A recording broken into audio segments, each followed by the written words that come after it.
बिल्कुल जी। हम अब पढ़ने जा रहे हैं next subject, that is economy. Economy शुरू करने से पहले आपको ये पता होना चाहिए कि यूपीएससी के लिए how do you need to approach economy, right. तो जब हम बात करते हैं अप्रोचिंग इकोनॉमी की, सबसे पहले आपको कवर करनी है एनसीईआरटीज। एनसीईआरटीज आपका बेसिक्स जो है वो स्ट्रॉन्ग करेगी, आपको एक फाउंडेशन देगी। खास करके जब हम एनसीईआरटीज की बात करते हैं, क्लास 11th की NCERT again one of the most important NCERTs, and इसके अलावा क्लास 12th की there is this macroeconomics. This is very very very very very important. But please ध्यान रखना, मैक्रो इकोनॉमिक्स जब आप पढ़ रहे हो वहाँ पे बहुत सारे न्यूमरल्स या रादर सॉरी न्यूमेरिकल्स आपको मिलेंगे। वो न्यूमेरिकल्स पर आपको फोकस नहीं करना है, हमारा सिर्फ उद्देश्य होगा कॉन्सेप्ट्स पे। हमें कॉन्सेप्ट्स पे फोकस करना है एंड जानना है कि किस प्रकार से जीडीपी जो है उसमें क्या क्या कैलकुलेट किया जाता है, जीएनपी क्या होता है, डिप्रिसिएशन क्या होता है, ये सारी चीज़ें आपको यहाँ पे एड्रेस करनी है जी। अदर देन दैट, इसके बाद जब आप पढ़ोगे आप कोई भी एक स्टैंडर्ड बुक पढ़ सकते हो। स्टैंडर्ड बुक की जब बात की जाए तो मार्केट में बहुत सारी बुक्स हैं। फॉर एग्जाम्पल रमेश सिंह है, संजीव वर्मा है, शंकर गणेश हैं, आपकी पियर्सन की श्रीराम आईएएस की किताब है, ये सारी किताबें हैं। आपकी मर्जी है, आपको जो किताब अच्छी लैंग्वेज लग रही है आप उसको पढ़ सकते हैं। जब आप इतना कर लेंगे तो हम ये मानेंगे कि आपने जो स्टैटिक पोर्शन है उसको बहुत अच्छे से कर लिया है।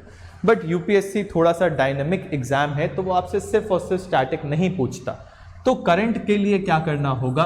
सबसे पहले करंट के लिए जो डेली न्यूज़ आ रही है या मंथली आप अगर फॉलो कर रहे हो वो तो करना ही करना है, बट इसके अलावा जस्ट अ सेकेंड जी, इसके अलावा दो बहुत इंपॉर्टेंट डॉक्यूमेंट्स होते हैं। एक होता है बजट, एक होता है इकोनॉमिक सर्वे। ये दो डॉक्यूमेंट्स हमारे लिए बहुत ज़्यादा इंपॉर्टेंट होते हैं। जब हम बात करते हैं बजट डॉक्यूमेंट की, आपको ये पूरा का पूरा नहीं पढ़ना है। जब हम बात करते हैं इकोनॉमिक सर्वे की, ये आपको पूरा का पूरा नहीं पढ़ना है। इकोनॉमिक सर्वे अप्रॉक्सीमेटली 1000 पेजेस का होता है, बजट डॉक्यूमेंट भी बहुत बड़ा होता है। क्या हमें ये पढ़ना है? बिल्कुल भी नहीं। बट जिस दिन बजट रिलीज होने वाला है उस दिन का फाइनेंस मिनिस्टर का स्पीच आपको जरूर सुननी है। उसके बाद द वेरी नेक्स्ट डे जो भी न्यूज़पेपर में बजट के बारे में आ रहा है उसको आपको इन डिटेल कवर करना है। And there is a quite possibility कि उसके आगे आने वाले 3-4 दिन तक लगातार एडिटोरियल्स आएंगे बजट के ऊपर अच्छे, उनको भी आपको एड्रेस करना है। जब आप इतनी एक्सरसाइज कर लोगे तो ये जो बजट और इकोनॉमिक सर्वे का डॉक्यूमेंट है इसकी समरी आपको पढ़नी है। कहीं से भी किसी भी अच्छे इंस्टीट्यूट का आपको जो भी लगे समरी आप उठा लीजिए और उसको पढ़ लीजिए। जब आप इतनी एक्सरसाइज करोगे तब आपका इकोनॉमिक्स एज अ सब्जेक्ट खत्म हो जाएगा। कुछ बच्चे हैं जिनको लगता है कि उनको पढ़ने में बहुत ब्लैक एंड व्हाइट पसंद नहीं आता, तो एनसीईआरटीज के साथ आप सप्लीमेंट कर सकते हो तमिलनाडु बोर्ड की इकोनॉमिक्स की बुक। इसमें पिक्चर्स और कलर्स की मदद से बहुत सारा अच्छा समझाया गया है। But again it is only for your convenience sake, otherwise आप एनसीईआरटी पढ़ोगे that is more than enough. बट कुछ बच्चों को स्कैटर्ड इंफॉर्मेशन पसंद नहीं आती है तो आप तमिलनाडु बोर्ड की किताब पढ़ सकते हैं जो कि इकोनॉमिक्स से रिलेटेड है, क्लास 11th की जी। ये है इकोनॉमिक्स की कहानी। And as you all know, my name is Aditya Rai. I am an advocate by profession and along with that I also have a graduation in economics honors. So with that capacity I am standing in front of you to teach you guys the basic economics. ठीक है, अब सवाल ये उठता है कि क्या economy जो हमको आएगी वो ग्रेजुएशन लेवल की आएगी? Answer is no. आपको इकोनॉमिक्स में ग्रेजुएशन लेवल पे जाके नहीं पढ़ना है। यूपीएससी ने बकायदा सिलेबस दे रखा है कि सिर्फ यही वो चीजें हैं जो हम पूछेंगे। तो क्या करना है, again syllabus is very very very very very important. Ankit इस साइड हो जाओ, क्योंकि ऐसे सब लाइन से दिख रहे हैं मुझे। Economics is the syllabus is very very important, and along with that the key role is played by previous year question papers. आप इकोनॉमिक्स का सिलेबस देखिए, उसको अपने हाथों से लिखिए एंड फिर प्रीवियस ईयर क्वेश्चन पेपर्स देखिए कि किस प्रकार के सवाल पूछे जा रहे हैं और वो कौन सा जोन है जहां से सबसे ज्यादा सवाल पूछे जा रहे हैं। For example monetary policy, for example government budgeting, for example external sector यानी बीओपी वगैरह। तो यहां से सबसे ज्यादा सवाल आते हैं, तो हमको इस पे सबसे ज्यादा फोकस करना है, ये हमें पता होना चाहिए। ठीक है जी। अब हम यहां पे बैठे हैं एक कोर्स के लिए and that is NCERT course. तो इस कोर्स में हम पढ़ने वाले हैं क्लास 9th की एनसीईआरटी, क्लास 10th की NCERT, class 11th and class 12th की मैक्रो। इतनी चीजें हम यहां पे कवर करेंगे, तो आपको पता होना चाहिए कि हम किस प्रकार आगे बढ़ने वाले हैं। सबसे पहले हम बात करेंगे क्लास 9th की। क्या ये हमारे लिए इंपॉर्टेंट है? क्लास 10th क्या ये हमारे लिए इंपॉर्टेंट है? जी हाँ, इंपॉर्टेंट इसलिए है क्योंकि ये आपको बेसिक्स ऑफ इकोनॉमिक्स सिखाएगा। यहां से आपको बहुत कुछ ज्यादा एग्जाम रिलेटेड पर्सपेक्टिव से नहीं मिलेगा, बट अगेन ये आपको बेसिक सिखाएगा। फॉर एग्जांपल ह्यूमन रिसोर्स क्या होता है, फॉर एग्जांपल ये आपको सिखाएगा कि जो फैक्टर्स ऑफ प्रोडक्शन होते हैं वो क्या होते हैं, ये आपको सिखाएगा पॉवर्टी क्या होती है, ये आपको बताएगा पॉवर्टी एलिवेशन के लिए हमारे यहाँ क्या क्या प्रोग्राम्स हैं। ये सारी चीजों को ये बुक्स कवर करने वाली हैं। जब हम बात करते हैं क्लास 11th की बुक की, this is specifically talking about India on the eve of independence, यानी जिस दिन हमारा देश आजाद हुआ उस दिन हमारे देश के क्या हालात थे, वो किस प्रकार से आगे बढ़ा, ये सारी चीजें आपको इस किताब के अंदर बताई जाएंगी।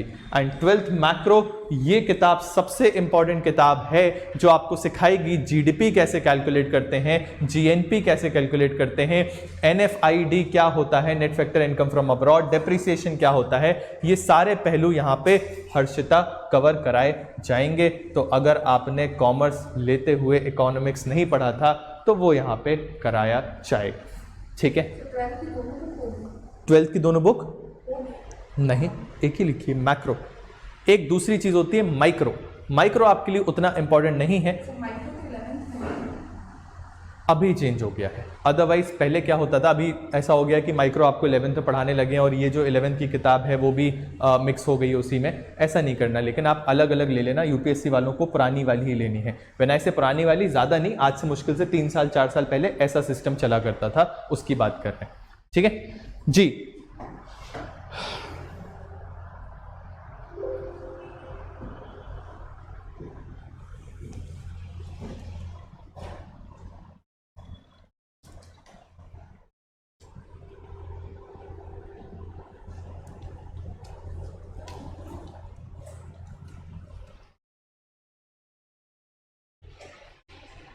ये है वो बुक जिसकी हम बात कर रहे हैं 11th क्लास की। ठीक है, ये याद रख लेना। अगर आप लोगों ने नहीं ली है तो ये ज़रूर ले लेना, और 12th की मैक्रो ले लेना। ये 2 किताबें आपके लिए बहुत इंपॉर्टेंट हैं जी। अब आते हैं अपन आगे। अभी तक किसी को कोई डाउट, क्वेश्चन, क्वेरीज हैं तो पूछ लें। किस प्रकार से हम आगे जाने वाले हैं, या फिर क्या और पढ़ना है इकोनॉमिक्स में, या कोई डाउट्स हैं कि इकोनॉमिक्स कैसे अप्रोच करना है, तो वो सारी चीज़ें अभी पूछ लो। You have an opportunity. Till the time can you please introduce yourself. Yasmeen, हाँ जी प्लीज।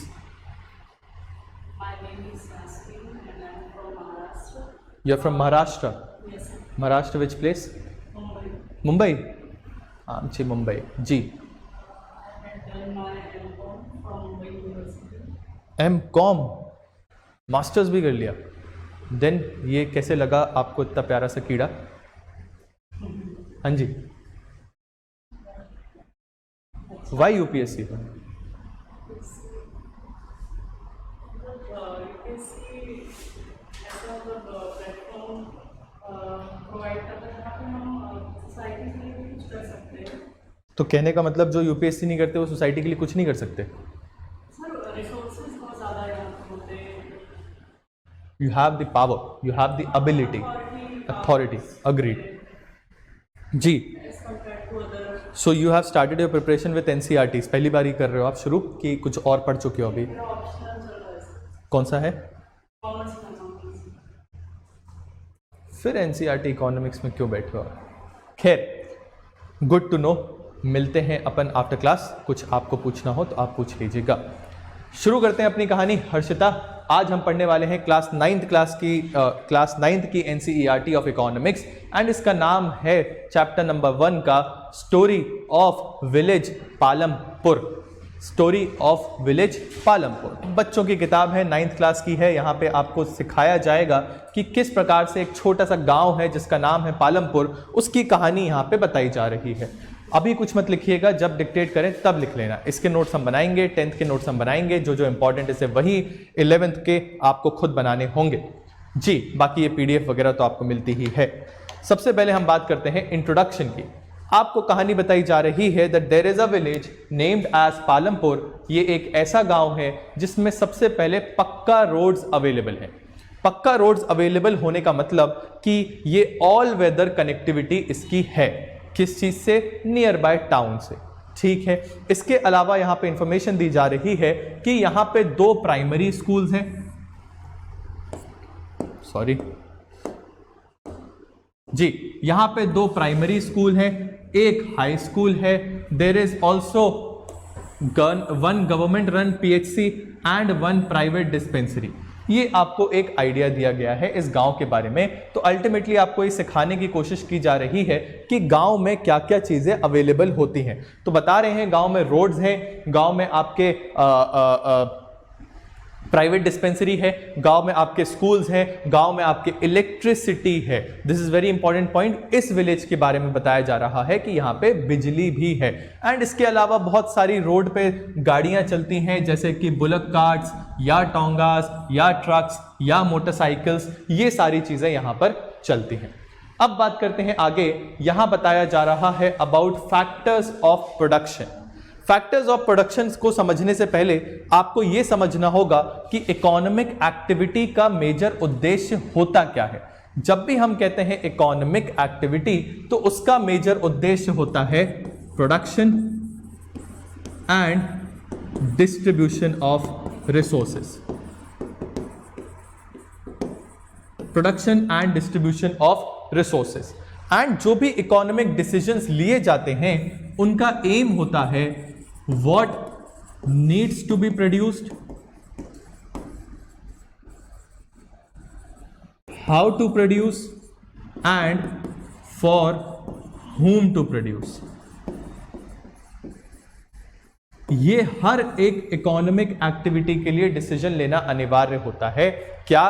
कि क्या चीज प्रोड्यूस करनी है, कैसे प्रोड्यूस करनी है और किसके लिए प्रोड्यूस करनी है। यह कभी भी एक इकोनॉमिक एक्टिविटी का उद्देश्य होता है। अब यहां सवाल उठ रहा है कि प्रोडक्शन हो रहा है, ultimate aim is production. Shiven Tripathi sir, how planning commission is different from NITI Aayog? Planning commission जो है नीति आयोग से इसलिए डिफरेंट है क्योंकि planning commission one size fit for all programmes बनाता था, वेरेज नीति आयोग कस्टमाइज्ड बनाता है। प्लानिंग कमीशन करता था टॉप टू बॉटम अप्रोच, यानी दिल्ली में बैठ के प्लान्स बनते थे और गांव तक वो जाते थे परकुलेट डाउन होके, वेरएज जो आपका नीति आयोग है उसमें बॉटम टू टॉप अप्रोच है। ठीक है, इसके अलावा मेंबर्स में भी कुछ चेंजेस हैं, वो आपको जब डिटेल में पढ़ोगे बता दिया जाएगा। खैर, अब आते हैं आगे। अल्टीमेट एम हम ये समझ गए कि प्रोडक्शन करना है। प्रोडक्शन, तो प्रोडक्शन के लिए क्या क्या चीजें अनिवार्य हैं उसको हम फैक्टर्स ऑफ प्रोडक्शन कहते हैं। आई रिपीट अगेन, जो जो चीजें प्रोडक्शन करने के लिए अनिवार्य हैं, all of those comprise to be the factors of production. Whenever we talk about factors of production, there are 4 basic things which are required. One, we require land. Other thing is we require labor. Third thing is we require capital. And fourth thing is we require entrepreneurship. ये 4 चीजें मिलकर आपको बनाती हैं, या human capital भी कह सकते हो आपको, वो एंटरप्रेन्योरशिप ही होता है। ये 4 चीजें मिलके आपके प्रोडक्शन में पार्टिसिपेट करती हैं एंड अल्टीमेटली प्रोडक्शन इनकी वजह से ही होता है। लेट्स सपोज मुझे एक मोबाइल प्रोड्यूस करना है, तो सबसे पहले मुझे क्या लगेगा, एक जमीन लगेगी जहां पे फैक्ट्री सेटअप की जा सके। उसके बाद मुझे लगेगा कुछ लेबर्स जो कि मशीन्स को चला सकें, जो कि पूरी की पूरी आपकी प्रोडक्शन लाइन को ऑपरेट कर सकें। नेक्स्ट मुझे लगेगा capital. When we talk about capital, यहां पे 2 प्रकार का कैपिटल होता है। एक होता है फिक्स्ड कैपिटल। फिक्स्ड कैपिटल मतलब वो कैपिटल जहां पे हम बात कर रहे हैं मशीन्स की, जहां हम बात कर रहे हैं बिल्डिंग की, हम बात कर रहे हैं फ्रिज की, हम बात कर रहे हैं एसी की। ये सारा ऑफिस सेटअप या फिर मशीनरी सेटअप जो है वो हमारा कहलाएगा फिजिकल कैपिटल। बट इसके अलावा भी तो हमें कुछ चीज चाहिए। क्या चाहिए? पैसा चाहिए। पैसा यानी कि आपको चाहिए वर्किंग कैपिटल। इसके अलावा आपको चाहिए रॉ मटेरियल्स। ये सारी चीजें आपकी कहलाती हैं working capital. Working capital, physical capital, labour, land, ये चीजें तो हमारे पास है, बट कोई तो होगा जो दिमाग देगा कि कितना प्रोडक्शन करना है, कैसे प्रोडक्शन करना है, मशीन्स को यूज कब करना है, किस प्रकार से इसमें टेक्नोलॉजी डालना है। ये सारी चीजें जो करेगा वो है ह्यूमन कैपिटल, यानी कि एक एंटरप्रेन्योर जिसके पास ये दिमाग होगा, जो अलग अलग साइंटिस्ट को लेकर आएगा, जो कि टेक्नीशियंस होंगे एंड फाइनली वो यहाँ पे अपना नॉलेज शेयर करेंगे। ठीक है, जब ये चारों लोग मिलते हैं तब फाइनली बनता है आपका एक प्रोडक्ट एंड इस चीज को कहा जाता है फैक्टर्स ऑफ प्रोडक्शन। कोई दिक्कत यहां तक? ठीक है, अब बढ़ते हैं आगे। जब बात कर रहे हैं लैंड की, तो अगेन आपको बताया गया है विदाउट लैंड प्रोडक्शन फैसिलिटी बनाना ही पॉसिबल नहीं है। विदाउट लैंड प्रोडक्शन फैसिलिटी बनाना ही पॉसिबल नहीं है। नेक्स्ट आता है आपका लेबर। लैंड पे आप मशीन सेटअप कर दोगे, but you require some people जो कि आपके प्रोडक्शन में पार्टिसिपेट करें। फॉर एग्जांपल अगर हम बात करें एक एग्रीकल्चर फील्ड की, तो एग्रीकल्चर फील्ड में भले ही कितना भी आप कंबाइंड हार्वेस्टर लगा दो, there has to be a person जो उस चीज को ऑपरेट करेगा। कितने भी टूल्स हम आपको दे दें, there needs to be a person जो अल्टीमेटली आपकी सीड्स को सो करेगा। तो उन चीजों के लिए हमें चाहिए कौन? Labour. Moving ahead, we require capital. Capital जो है वो 2 प्रकार की है। एक है आपकी फिजिकल कैपिटल में एक है आपकी फिक्स कैपिटल, दूसरी है आपकी वर्किंग कैपिटल। फिक्स कैपिटल वो होती है जो एक बार लगा दो तो बहुत समय तक आपका साथ देती है। फॉर एग्जांपल अगर हमने एक पंखा लगाया है इस पर्टिकुलर बिल्डिंग में, तो ये बहुत समय तक हमारे साथ रहेगा। वेयर एज एक चीज होती है वर्किंग कैपिटल जो परमानेंट नहीं है, यानी कि कैश जो कि हमें कंटिन्यूसली लग रहा है फ्लो में, या फिर रॉ मटेरियल्स अगर हमें लग रहे हैं प्रोडक्शन के दौरान, तो वो कंटिन्यूसली चेंज होते रहेंगे, वो परमानेंट नहीं है, तो वो कहलाते हैं working capital. And last is the human capital. Human capital मतलब वो पर्टिकुलर लोग, वो पीपल जो कि डिसीजन मेकिंग करेंगे, जो कि क्रिएटिविटी प्रदान करेंगे फर्म को, जिनके अंदर एटीट्यूड होगा, कैन डू इट वाला एटीट्यूड कि हम कुछ भी कर सकते हैं, हम प्रोडक्शन कर सकते हैं, हम इतना कर सकते हैं। ये जो सारा काम करेंगे उनको हम ह्यूमन कैपिटल कहेंगे। कोई दिक्कत? ठीक है, अब आते हैं आगे। यहां पे आपको इस विलेज के बारे में अब थोड़ा सा और डिटेल में बताया गया है। ये बता रहे हैं कि यहां पे जो मेजर एक्टिविटी होती है, शिव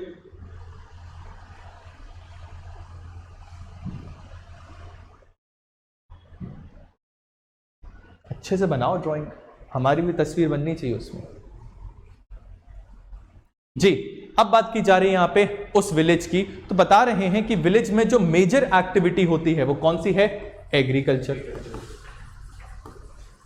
अब चूंकि एग्रीकल्चर की बात हो रही है तो पूरे विलेज की कहानी अब मूव कर जाती है एग्रीकल्चर की तरफ। जब एग्रीकल्चर की तरफ कहानी मूव कर रही है तो the very first thing they are telling about is land, कि यहां पे जो लैंड है वो फिक्स्ड है, ऑब्वियस सी बात है। कभी भी आप लैंड को ज्यादा नहीं बढ़ा सकते, जितनी जमीन हमारे पास है उतनी ही रहेगी। ऐसा नहीं होगा कि विलेज एक्सपैंड हो जाएगा, लैंड और ज्यादा आने लगेगा, ईश्वर की कृपा हो जाएगी, लैंड तो उतना ही रहेगा। तो कह रहे हैं लैंड को आप ज्यादा छेड़छाड़ नहीं कर सकते, क्योंकि यहां पे 75% ऑफ द पीपल जो है वो अर्न कर रहे हैं अपनी लाइवलीहुड थ्रू एग्रीकल्चर। ठीक है, लैंड तो अच्छी बात है, फिर क्या किया जाए एग्रीकल्चर में कि एग्रीकल्चर को हम ज्यादा प्रोडक्शन एग्रीकल्चर से कर सकें। तो इसके लिए कह रहे हैं कि यहां के लोग यूज करते हैं multiple cropping. Multiple cropping, multiple cropping का मतलब कि एक सीजन में एक क्रॉप उगाई, अगले सीजन में उसी लैंड पर दूसरी क्रॉप उगाई जा रही है, फिर अगले सीजन में उसी लैंड पे कोई और क्रॉप उगाई जा रही है। इसको बोला जा रहा है मल्टीपल क्रॉपिंग।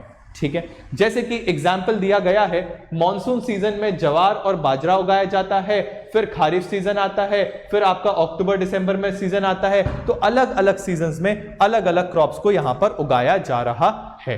ठीक है, अब सवाल ये उठता है कि जो क्रॉप्स को उगा रहे हैं उसके लिए इरिगेशन कहां से आ रहा है, यानी वाटर कहां से आ रहा है।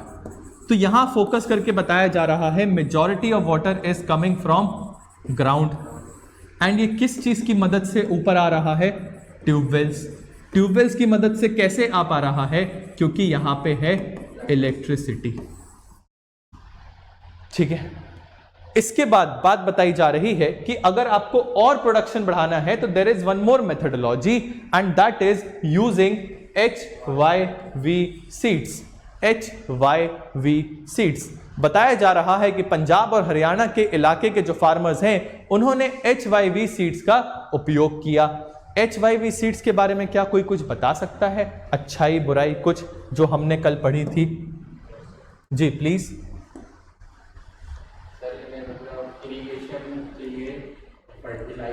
एक एक स्टेप बढ़ो। सबसे पहले ये बताओ, ये आंसर राइटिंग की टेक्निक्स हैं। सबसे पहले ये बताओ कि HYV सीड्स की खासियत क्या है। तो ये बताएंगे हम कि HYV सीड्स की मदद से प्रोडक्शन जो है वो डबल से भी ज्यादा होता है। ठीक है, गुड, बट इसकी कुछ रिक्वायरमेंट्स। सर ये जो क्रॉप्स होती हैं वो बहुत फ्रेजाइल होती हैं और इस पे अच्छा, मेरे को लगा कुछ पूछ रहे हो। हाँ, ये क्रॉप्स बड़ी फ्रेजाइल होती हैं। ठीक है, और इस पे इंसेक्टिसाइड्स और पेस्टिसाइड्स बहुत जल्दी लग जाते हैं, तो इन्हें इंसेक्टिसाइड्स तो इंसेक्ट्स को मारते हैं, पेस्टिसाइड्स तो उनको मारते हैं, तो इनकी जरूरत होती है। इंसेक्ट्स और पेस्ट जल्दी से लगते हैं। इंसेक्ट्स और पेस्ट जल्दी से लगते हैं, तो इन्हें फर्टिलाइजर्स की भी जरूरत होती है। तो इन्हें फर्टिलाइजर्स की भी जरूरत होती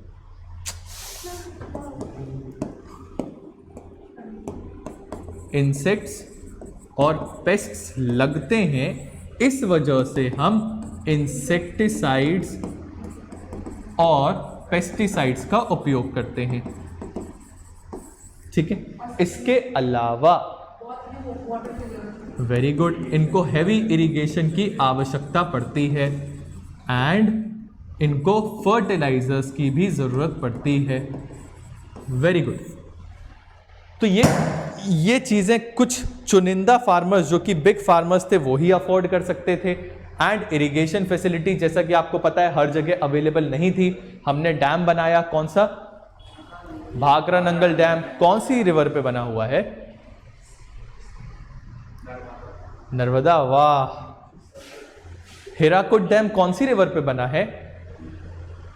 यह दिखाता है आप लोगों का दृढ़ निश्चय टुवर्ड्स योर गोल कि हमने कितनी पढ़ाई करनी है। भाखरा नंगल डैम और हाँ जी गंगा जी, आज जाके पता करके आना। मैं नहीं बताऊंगा कि हीराकुड डैम जो है वो आपकी महानदी के ऊपर है, मैं नहीं बताऊंगा भाखरा नंगल डैम आपके सतलज के ऊपर, ये सब आपको खुद पता करना है। ठीक है, खैर अब आते हैं आगे।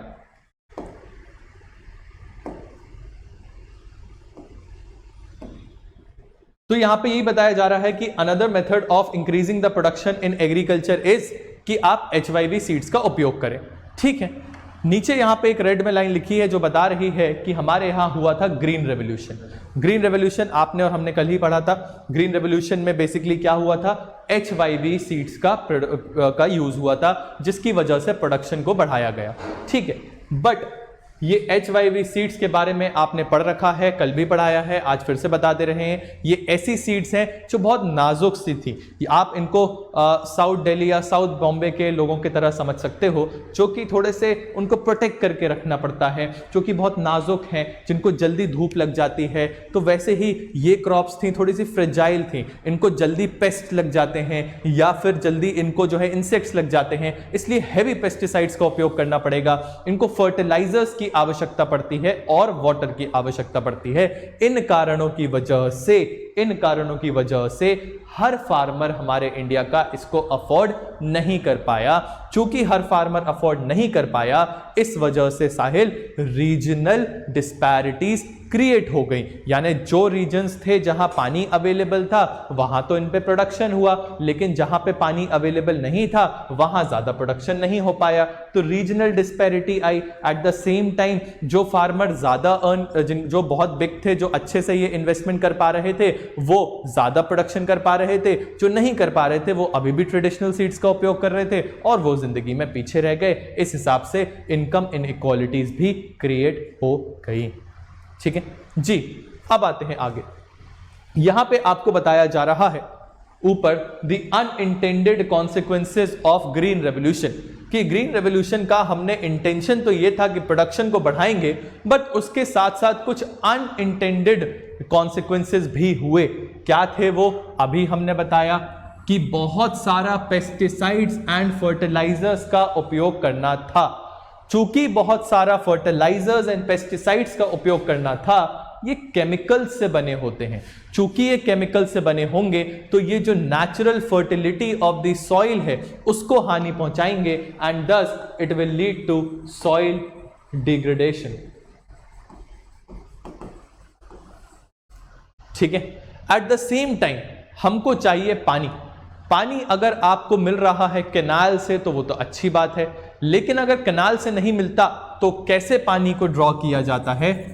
Ground water. एंड चूंकि इतना एक्सटेंसिव ग्राउंड वाटर का उपयोग किया गया, इस वजह से ग्राउंड वाटर डिप्लीशन भी हुआ है। अगर आप गांव की तरफ जाओगे तो आपको पता चलेगा कि एट टाइम्स ऐसा देखा गया है कि खेती में खेती के लिए इलेक्ट्रिसिटी जो है वो फ्री कर दी जाती है। चूंकि सरकार के द्वारा इलेक्ट्रिसिटी या तो फ्री या तो सब्सिडाइज होती है, फार्मर सुबह सुबह 5 बजे उठता है, खेत तक जाता है, वहां पे पंप की बटन चालू करके आ जाता है और वहां पे फ्लड इरिगेशन होने लगता है, यानी खेत में पानी जो है वो आने लगता है। उसके बाद फार्मर घर आ जाता है, नहाता धोता है, खाना खाता है और फिर जाता है फार्म में, यानी 3-4 घंटे तक वहां पे पानी भरता रहता है। इससे क्या नुकसान है? एक तो इलेक्ट्रिसिटी वेस्ट हुई, दूसरा ग्राउंड वाटर डिप्लीशन हुआ, तीसरा जो सॉइल है वो सेलाइन हो गई, सॉइल सेलिनिटी हो गई। जब भी आपने अगर अपने घरों में पौधों में कभी पानी डाला होगा तो आपने ये देखा होगा, अगर आप बहुत भर देते हो गमले में तो ऊपर व्हाइट व्हाइट लेयर जम जाती है, that leads to soil salinity. तो ये सारी चीजें जो है वो होती हैं एंड इस वजह से सॉइल की जो नेचुरल फर्टिलिटी है वो भी खराब हो जाती है। अब आते हैं आगे। ये तो बता दिया कि भाई अभी भी पालमपुर के लोग कौन सी सीड्स उपयोग कर रहे हैं, ट्रेडिशनल सीड्स। तो उनके यहाँ प्रोडक्शन, हाँ जी, उतना पानी, अभी सर आम का सीजन चल रहा है तो फुल वाटर चाहिए। हाँ, तो वो वाटर इंटेंसिव क्रॉप्स होती हैं जिनमें फुल वाटर चाहिए। बट अभी हम फोकस कर रहे हैं मोर ड्रॉप पर ड्रॉप, हर खेत में पानी पहुंचाना है और उसके साथ साथ मोर क्रॉप पर ड्रॉप करना है, यानी एफिशिएंट इरिगेशन को उपयोग करना है, जिसमें ड्रिप इरिगेशन या स्प्रिंकलर इरिगेशन जो है वो आता है। तो अब फार्मर्स को ये उपयोग करने के लिए कहा जा रहा है। ठीक जी, अब आते हैं आगे। Land distribution between farmers in Palampur. यानी अब हमने ये तो समझ लिया कि लैंड बढ़ नहीं सकता और हमने ये भी समझ लिया कि यहाँ पे जो सीड्स उपयोग हो रही हैं वो ट्रेडिशनल सीड्स। बट नेक्स्ट चीज जो अब हम बात कर रहे हैं वो बात कर रहे हैं कि लैंड डिस्ट्रीब्यूशन कैसा है। लैंड डिस्ट्रीब्यूशन समझना हो तो आप कुछ इस प्रकार की फोटो जो आपकी बुक में दी है आप देख सकते हो।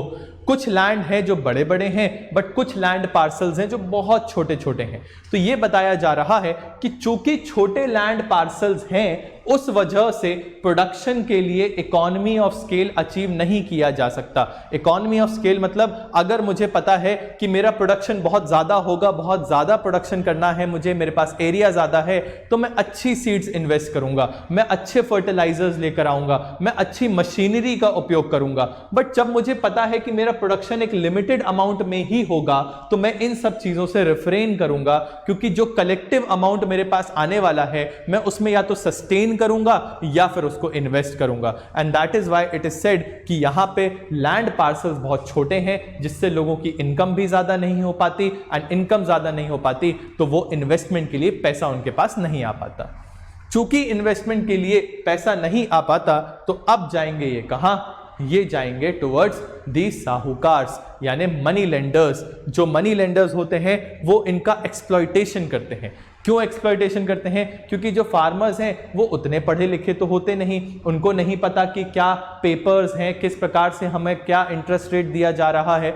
फार्मर को जो है वो साहूकार या मनी लेंडर बहुत हैवी या हाई इंटरेस्ट रेट पे लोन प्रोवाइड करता है, and this is at times near about 24% of interest, जो कि आपको पता होना चाहिए बहुत ज़्यादा है। अगर इंडिया में आप एजुकेशन लोन लेना चाहो तो it is near about 10 to 11%, अगर आप होम लोन लेना चाहो तो 8%, अगर आप पर्सनल लेना चाहो तो भी इसी के अराउंड 5-6%। तो कहने का तात्पर्य यह है कि 4 to 5 टाइम्स जो है आपसे एक्स्ट्रा इंटरेस्ट लिया जाता है। इस वजह से क्या होता है, जब इतने हैवी इंटरेस्ट पे लिया गया एंड खुदा ना खास्ता जो क्रॉप है वो किसी कारणवश फेल हो जाती है, तो आप एक सिचुएशन में आ जाओगे and that situation is known as debt trap. And जैसे ही आप डेट ट्रैप में आए, थोड़े समय तक तो आप सस्टेन करोगे, बट जब चीजें आपके हाथों से गुजर जाती है तब फार्मर्स यूटिलाइज करते हैं उन मीन्स का, जैसे कि सुसाइड। ठीक है, ये है पूरी कहानी अबाउट द विलेज पालमपुर का एग्रीकल्चर। अब बात की जा रही है आगे। कौन सा ट्रैप?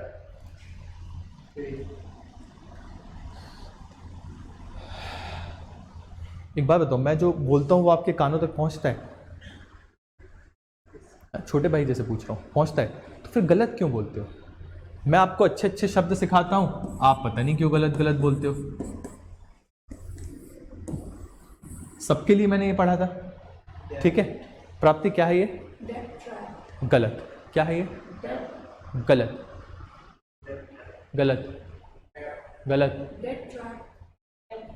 गलत गलत गलत। बी साइलेंट है, it is just debt debt debt, ठीक है, डेट ट्रैप जी। तो डेट ट्रैप क्या होता है? डेट ट्रैप मतलब होता है जब आप कर्जे में फंस चुके हो, तो वो सिचुएशन है which is known as debt trap जी। अब आते हैं हम आगे। Now we are talking about some other activities जो इस गांव में होती है। तो बोल रहे हैं कुछ नॉन फार्म एक्टिविटीज भी होती हैं, जिनमें सबसे पहले आता है डेयरी। डेयरी में बताया जा रहा है कि यहाँ पे एक फार्मर है, वो जवार को उगाता है, फिर वो जवार जो है वो अपने भैंसों को देता है, वो भैंस उनको खाते हैं एंड फिर दूध देते हैं। फिर वो उस दूध को कलेक्ट करता है और जो नियर बाय विलेज है वहाँ जाके एक मर्चेंट है उसको ये बेच देता है, फिर वो लेकर उसको शहर तक जाता है। ये यहाँ पे कहानी आपको बताई गई है। नेक्स्ट बताया जा रहा है मैन्युफैक्चरिंग की। एक व्यक्ति है, उसका नाम है मिश्री लाल। मिश्री लाल क्या करता है, वो अपनी एक फैक्ट्री खोल रखा है छोटी सी, जिसकी मदद से जो फार्मर्स शुगर उगाते हैं वो शुगर को ये मशीन से प्रोसेस करता है एंड फिर उसका जैगरी बना के मार्केट में बेचता है। जैगरी मतलब गुड़, ठीक। नेक्स्ट फिर बताया जा रहा है एक व्यक्ति और है, उसका नाम है करीम। करीम ने यहाँ पे खोल रखी है एक कंप्यूटर की दुकान। उस कंप्यूटर की दुकान में ये महिलाओं को कंप्यूटर चलाना सिखाता है। नेक्स्ट यहाँ रिक्शे वाले हैं, टोंगा वाले हैं, ट्रक है, जीप है, ड्राइवर्स है, ये भी अपनी जिंदगी जी रहे हैं। कैसे? जो भी प्रोडक्शन इस गांव में हो रहा है, इस प्रोडक्शन को वो लेकर जाते हैं शहर तक, यानी ये मदद कर रहे हैं ट्रांसपोर्टेशन में। ठीक है जी। अब आते हैं आगे। Next we are talking about, बस खत्म, यहां होता है ये चैप्टर खत्म। अब आएंगे अगले चैप्टर की तरफ। जल्दी से लिख लीजिए इसके नोट्स फिर बढ़ेंगे आगे। टिल हियर किसी को कोई क्वेश्चन या डाउट्स हो तो प्लीज पूछ लें, you have the opportunity to do it.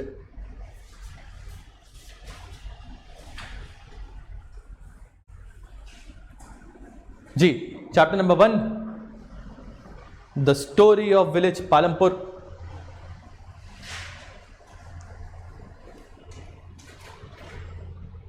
पहली heading introduction.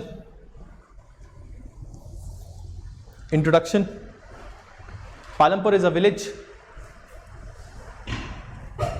which has pakka roads which facilitate its connectivity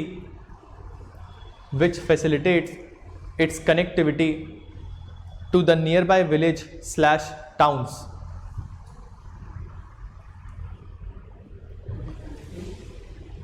To nearby village / towns.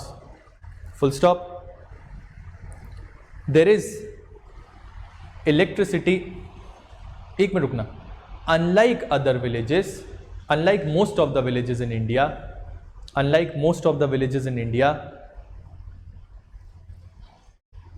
there is electricity. Full stop. There are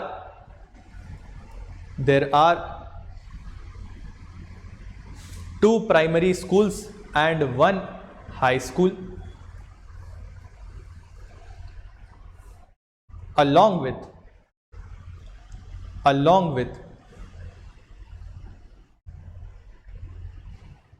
1 high school, along with 2 primary health centers and 1 private clinic.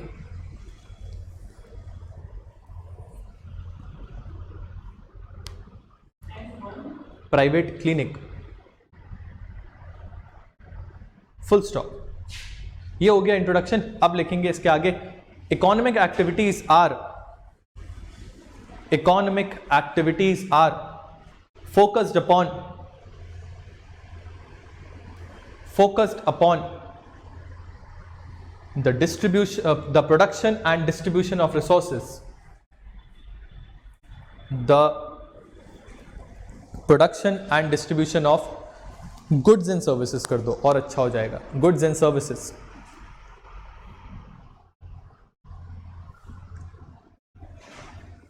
Full stop. The production involves certain essential factors which are known as the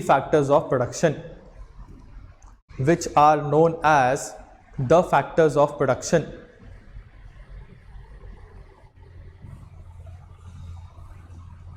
Full stop. These include first, land, underline, dash, उसके आगे लिखें। Land is one of the most important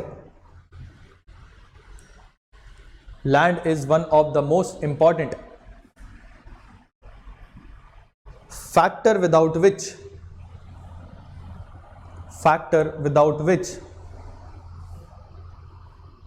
a production facility is difficult to be set up.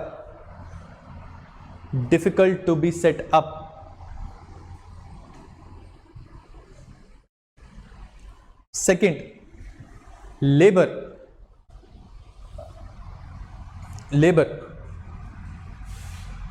is required to operate the machines. For example, agricultural laborers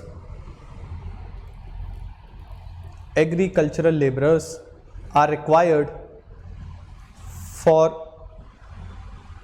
utilizing the tools. Agricultural laborers are required for utilizing the tools for sowing of seeds, comma,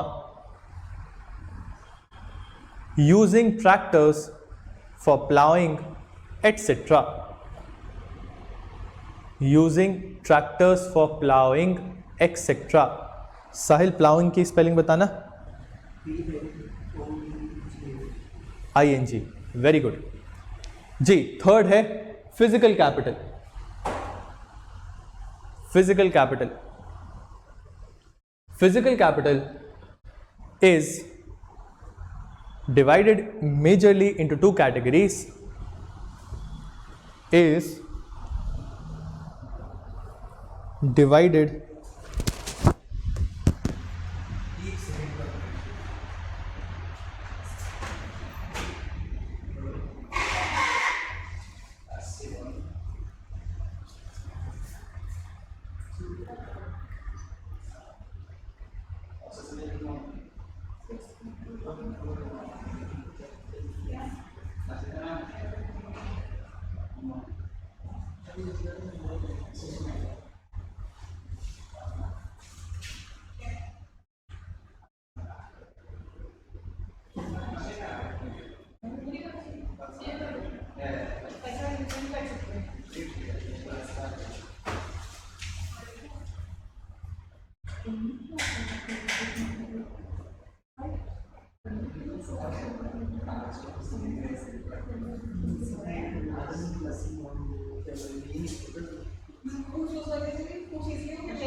जी कहाँ तक लिखा हमने?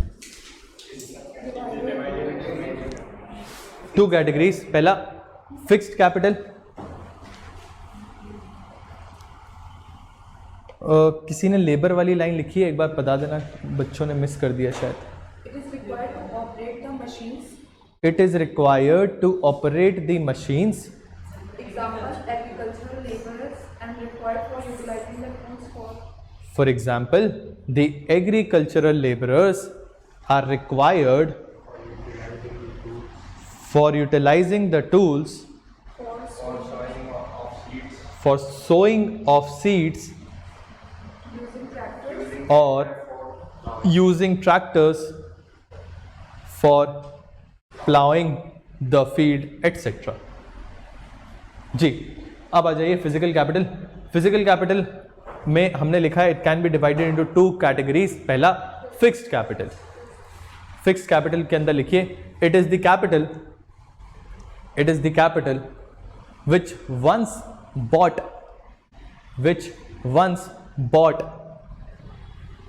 serves for a longer period of time.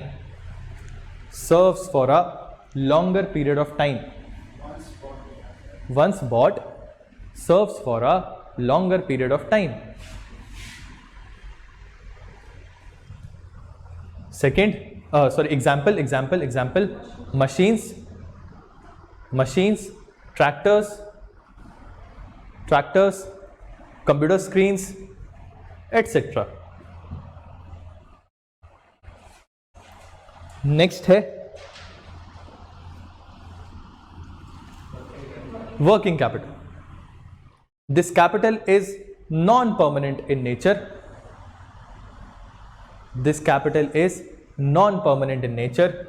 such as the raw materials or the money that is required to run the firm.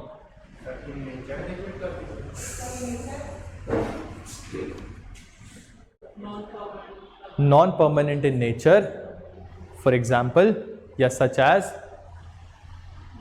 raw materials or money which is required to run the firm. Fourth, human capital. Human capital.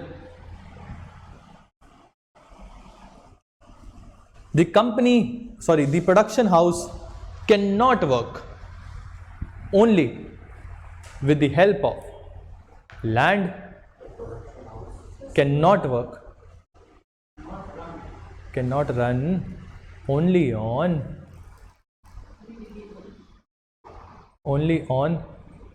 क्या बोला यार, एक बार बता दो please, इतने सारे सवाल आ जाते हैं, 1 2 3। हाँ जी, only with the help of land, labor or capital, full stop। अरे नहीं यार प्लीज। एडवाइजर कोई भी हो सकता है, ह्यूमन कैपिटल कोई भी हो सकता है, वो डिसीजन मेकिंग होती है, ठीक है। यहाँ पे मशीन रख दो, सब कर दो, यहाँ पे चलाने वाले आ जाएंगे, बट अल्टीमेटली मैं आके आपको समझाऊंगा नहीं चीज़ें, तो ये बिजनेस कैसे रन करेगा। सो टीचर्स जो हैं हमारे ह्यूमन कैपिटल हो गए यहाँ पे। जी क्या लिखा हमने?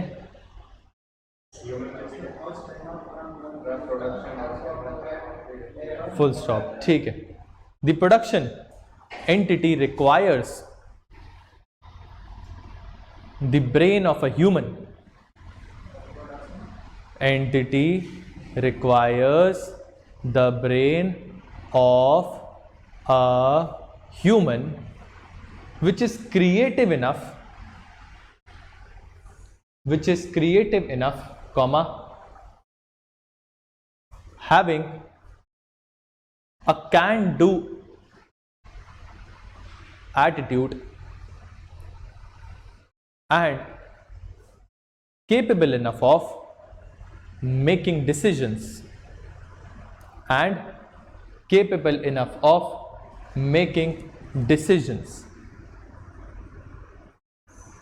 Example, entrepreneur. जी हर्षिता, एंटरप्रेन्योर की स्पेलिंग बता दें, आपने एंटरप्रेन्योरशिप पढ़ा है,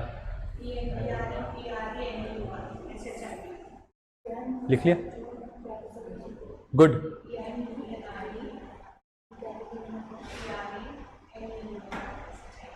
जी नहीं बता।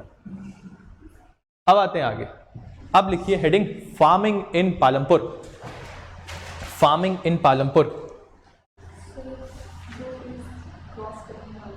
हाँ, तो अभी तो आप जो आपने पढ़ा है उसको आप इलैबोरेट कर रहे हो, फिर आपको इसको शॉर्टन करना है। आप पहले ही बार में ये कभी एक्सपेक्ट मत करना कि आप शॉर्टन कर लो, अदरवाइज ये आपको समझ में नहीं। इट इज़ लाइक डाइजेशन, अभी ये डाइजेशन के प्रोसेस में चल रहे हो अभी आप।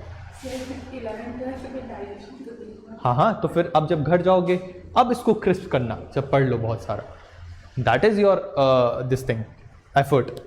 जी क्या लिख रहे थे हम? फार्मिंग इन पालमपुर, उसके अंदर लिखिए the land in Palampur is fixed, the land in Palampur is fixed, comma, majority of the people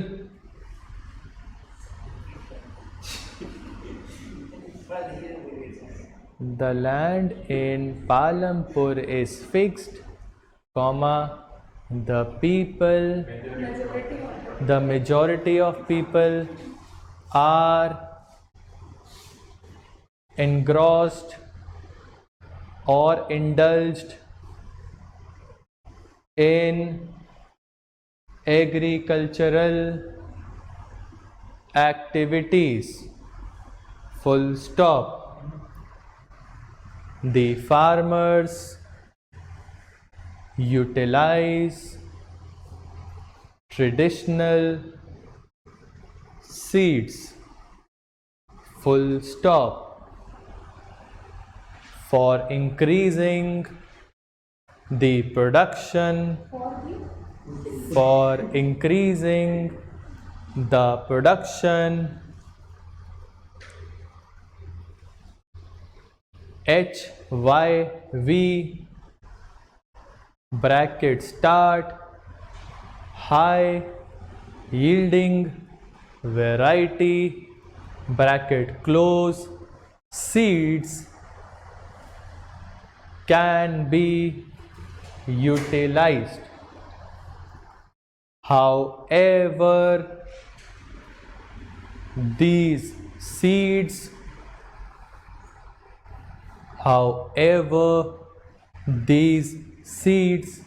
require heavy irrigation, pesticides, insecticides,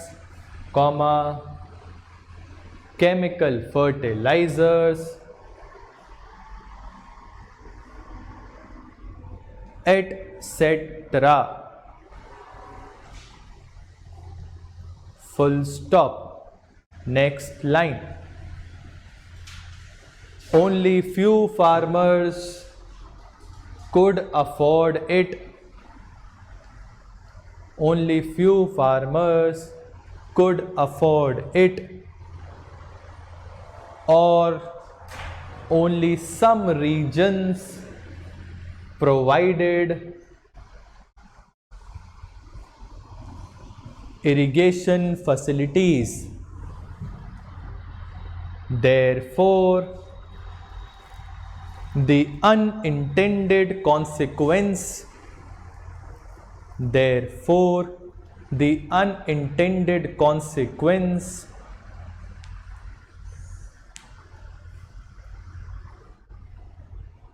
is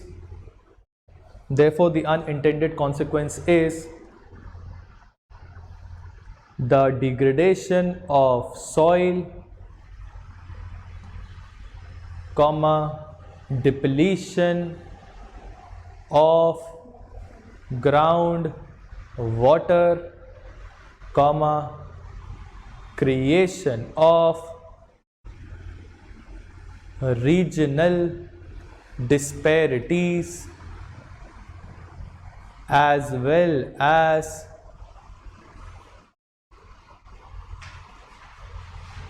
increase in the inequalities.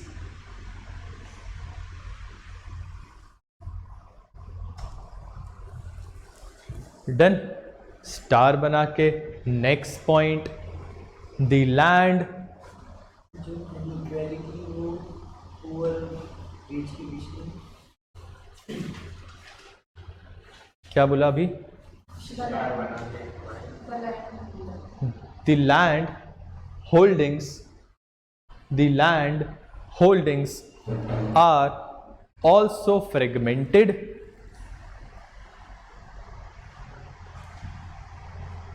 and the farmers lack investment. Therefore, they seek the help of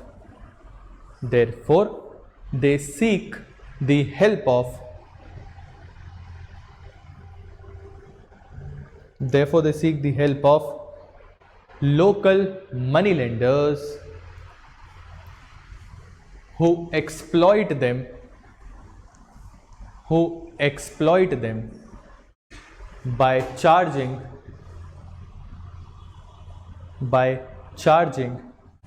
high interest rates. एक मिनट, by charging exorbitant, EXORBITANT, एक नया word, BITANT, exorbitant interest rates. Done जी. एक और last point star बना के, other than agriculture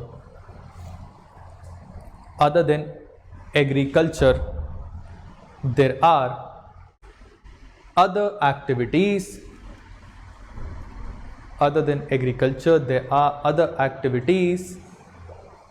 such as dairy, DAIRY, transportation, manufacturing, as well as computer education classes, as well as computer education classes. Done. यहां खत्म होता है ये चैप्टर. पढ़ लो एक बार, कोई डाउट है तो अब पूछ लीजिए.